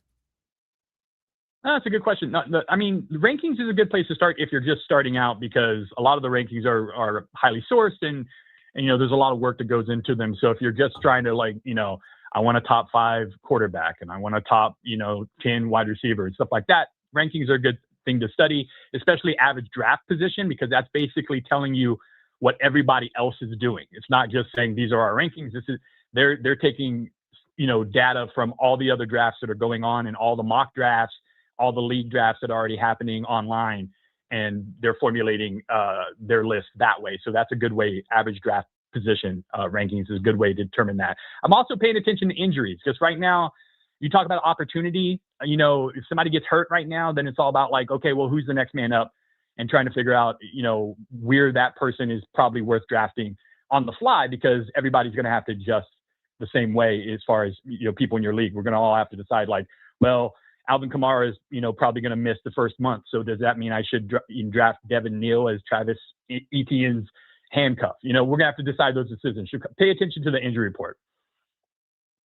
We appreciate the time, Eddie. As always, we'll talk more about some draft strategy probably next week. I know a couple of rules that you have said over the years I continue to use as I draft. You can win leagues drafting.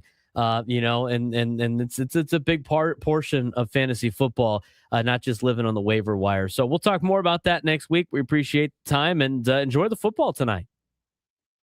Awesome, Braden. Take care. Eddie Brown joining us on the SDCCU fan hotline. It's not Big Bang Banking, it's better. Speaking of football, another court order that's just really messing a lot of stuff up. We'll talk about that to finish up the show. Braden Surprenant Show, Standing Room Sports Station 97 to the Fan.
Final segment of the Braden Surprenant Show, setting us over Sports Station 97.3. The Fan, he's Frank Marchese. I'm Braden Surprenant. Thanks again for tuning in to the broadcast today. Leading to Gwynn and Chris, we're going to have a replay of the Padres roundtable. Tony Gwynn Jr. was our special guest today. It's good to have him on. A lot of good, interesting stuff on what's going on behind the scenes with the Padres on today's edition of the Roundtable. And then we have a Scraby show today. Do we have a Scraby show today? We should. I would assume. It's never great when you assume things. Never. Well, I mean, it's not like there's a game that would bump it. We air in an NFL game today. We are the home of the National Football League here in town, Westwood One Sports. Never know. Never know. Say there's a Westwood One. There could be an NFL game tonight. NFL resumes tonight. Oh, hold on. For week 2 of the preseason. Oh, no. There is a Scraby show. Wow. The Scraby show. Yep, there is. What kind of conscrabies we got today? Is he going to gripe? What do you think his big gripe is today? I don't know. You have to tune in and find out. All right, we have some updates for you on the Little League World Series as they pertain to 2 local teams here. Team Mexico is represented by a Little League in Tijuana, so they are part of our local coverage, if you will. It's Tijuana Municipal Little League that is qualified for the Little League World Series. They were expected to play today at about noon, but there has been some serious weather in the area of Williamsport, Pennsylvania. Rain has forced Tijuana Municipal Little League World Series opener against Australia to be postponed a second time, and Sweetwater Valley Little League will not play at all today. Team Mexico will now play at 3:00 p.m. Pacific time at Volunteer Stadium, which is the side stadium over there in Williamsport. The game between Great Lakes and Mountain Regions will take place at the same time at nearby Lomity Stadium. Sweetwater Valley's opener against Davenport, Iowa, will now be moved to Friday. Little League officials said details for that game, as well as the others originally scheduled for Friday, will be announced later today.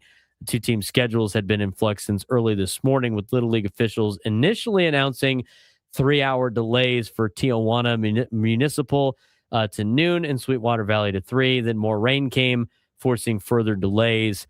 We will keep you updated on those if anything changes in the next 15 minutes or so. That was with Ryan Finley reporting that from the San Diego Union Tribune. So we'll have to wait to see Sweetwater Valley play until tomorrow. We do not know a time yet, so we will get to that in just a little bit. We have some interesting news in college football that we're going to get to that also impacts the National Football League to an extent. And it is another restraining order made by a court, this time in Louisiana, that has now granted eligibility to 16 players, where a lot of them have been in NFL camps. And so it's an interesting situation, but for more, here was Adam Schefter on ESPN earlier this morning discussing what this court order is and how it impacts not only college, but the NFL. Pete Thamel on Get Up This Morning, and apparently there's a judge in Colorado that's going to issue a further ruling today, and I think there's a lot that's up in the air. What I do know from the NFL standpoint is that on Sunday, August 30th, that is the final NFL cutdown day, there are 32 NFL teams that essentially will be releasing 37 players each. That's 1,184 players. I don't know how many of those 1,184 players have used up all 5 years of their college eligibility, but I would venture to say probably not a lot.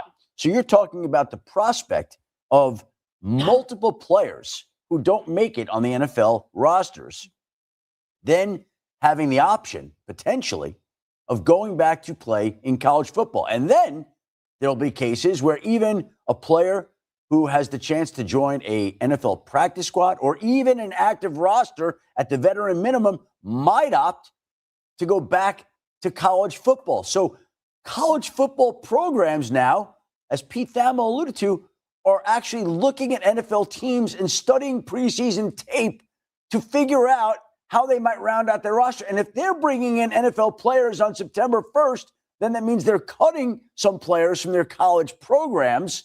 And we are living in an unprecedented Wild West world where it's gotten crazier and crazier. And this may be the single craziest moment that we've seen yet. I honestly don't know why he's so surprised. I mean, all these media people that continually to push that the NCAA is bad, and they were bad. Okay, they had a lot of stupid rules.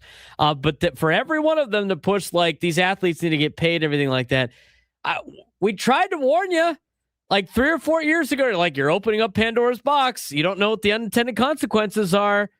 This is getting a little crazy, guys. Like, I'm just like, oh, no, it's great. It's great. Like, I got to pay the college kids. We got to pay these college kids all this money, like all this, to pay to play. No, these are the unintended consequences to the actions of, like, now you're going to get these court rulings and everything. And I have thoughts on this, but we have to give away tickets to Luke Combs at Petco Park. If you call in and you're the 5th caller, you'll win a pair of tickets to Luke Combs at Petco Park on June 26th. Ticket info at lukecombs.com.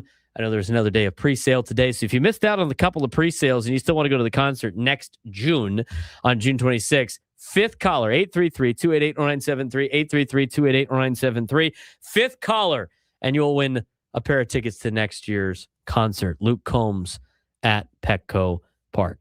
All right.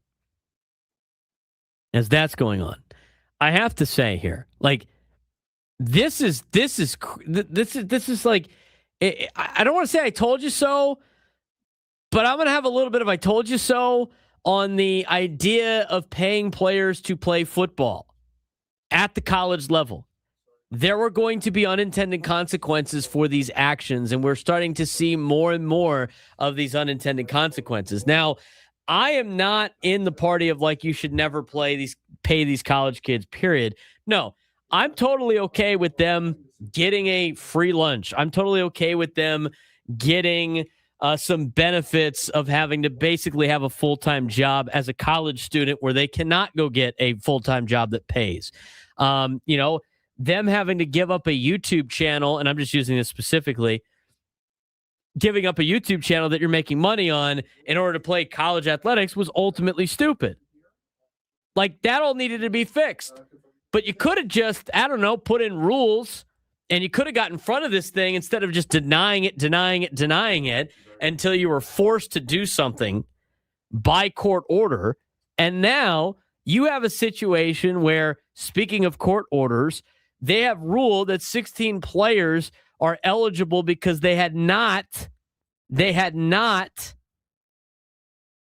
used all of their eligibility yet. And now with the new ruling that you get 5 years of eligibility, now all of these kids, that have moved on to the National Football League that didn't get 5 years claim that they deserve to get 5 years. And now you're going to have guys that get cut from an NFL team and then just go enroll somewhere in college for their final semester or their final, year of eligibility, take an opportunity away from somebody that's already on one of these teams. And it's just, I don't understand why we continue to do this nonsense. It's nonsense. I mean, college football has become just, aside from like our open, the gift that keeps on giving for chaos, it is nonsense what they have done to college athletics. I mean, as a high school coach, right now, it's like a lot of kids are not getting offers because there's no reason to offer these kids for multiple reasons. One, he better be a stud. Otherwise, like, he's going to leave. But then also, if I recruit a high school kid and he comes in and he's a stud, he's going to leave. I mean, why would you ever invest in a high school player when I can just go get a bunch of guys in the transfer portal or grown men that have just gotten NFL experience? I might as well do that. Seems a little bit better. It is crazy. It is honestly crazy what this is. And again, like, these kids are allegedly like getting a degree and stuff like that. I mean, is anybody actually going to school? Are they even paying attention? I mean, I saw a report that like The South Carolina quarterback is not even enrolled in classes. He's doing like an internship at a golf course that's like his course credit to be qualified to play. I mean, just put in a minor league football league. Let the NFL teams draft high school kids, put them in this league that's separate from college, and see what type of success it has. You can pay them whatever you want. And then that way the kids that want to go make money can go do that. And we could get college football and college athletics back to like being college students and not making state-run schools have to come up with endless amounts of money to try to be decent in college football or make them sacrifice other sports other sports that need to rely on some of this football money to just exist. So you could get scholarships to other kids. I mean, right now with the NFL Europe, like they want to expand in Europe and all that stuff. I don't know why. The reason why they don't do it is because they don't want to spend money on it. They just want the college teams that just produce players for them, like Major League Baseball is trying to do now. But Frank, this is like this is a joke. No, this is absolutely absurd. It's professional athletes going back to college for athletics. It's ridiculous. For money. It's for money. It's for money. Let's be honest. Yeah, no, it is. And we saw the blowback from it with Alabama basketball last year. I don't understand how you can allow this to go through. Maybe we'll dive deeper into this tomorrow. We'll dive into it tomorrow. You better believe I'll have my thoughts. Make a minor league. Make the SEC and Big Ten be minor leagues and see if people pay attention to it at that point. It's a crazy deal. We'll talk more about that tomorrow. Gwen and Chris coming up next. We'll talk Padres and Twins tomorrow. High school football starts tomorrow. We got a fun show planned for tomorrow. Look forward to it.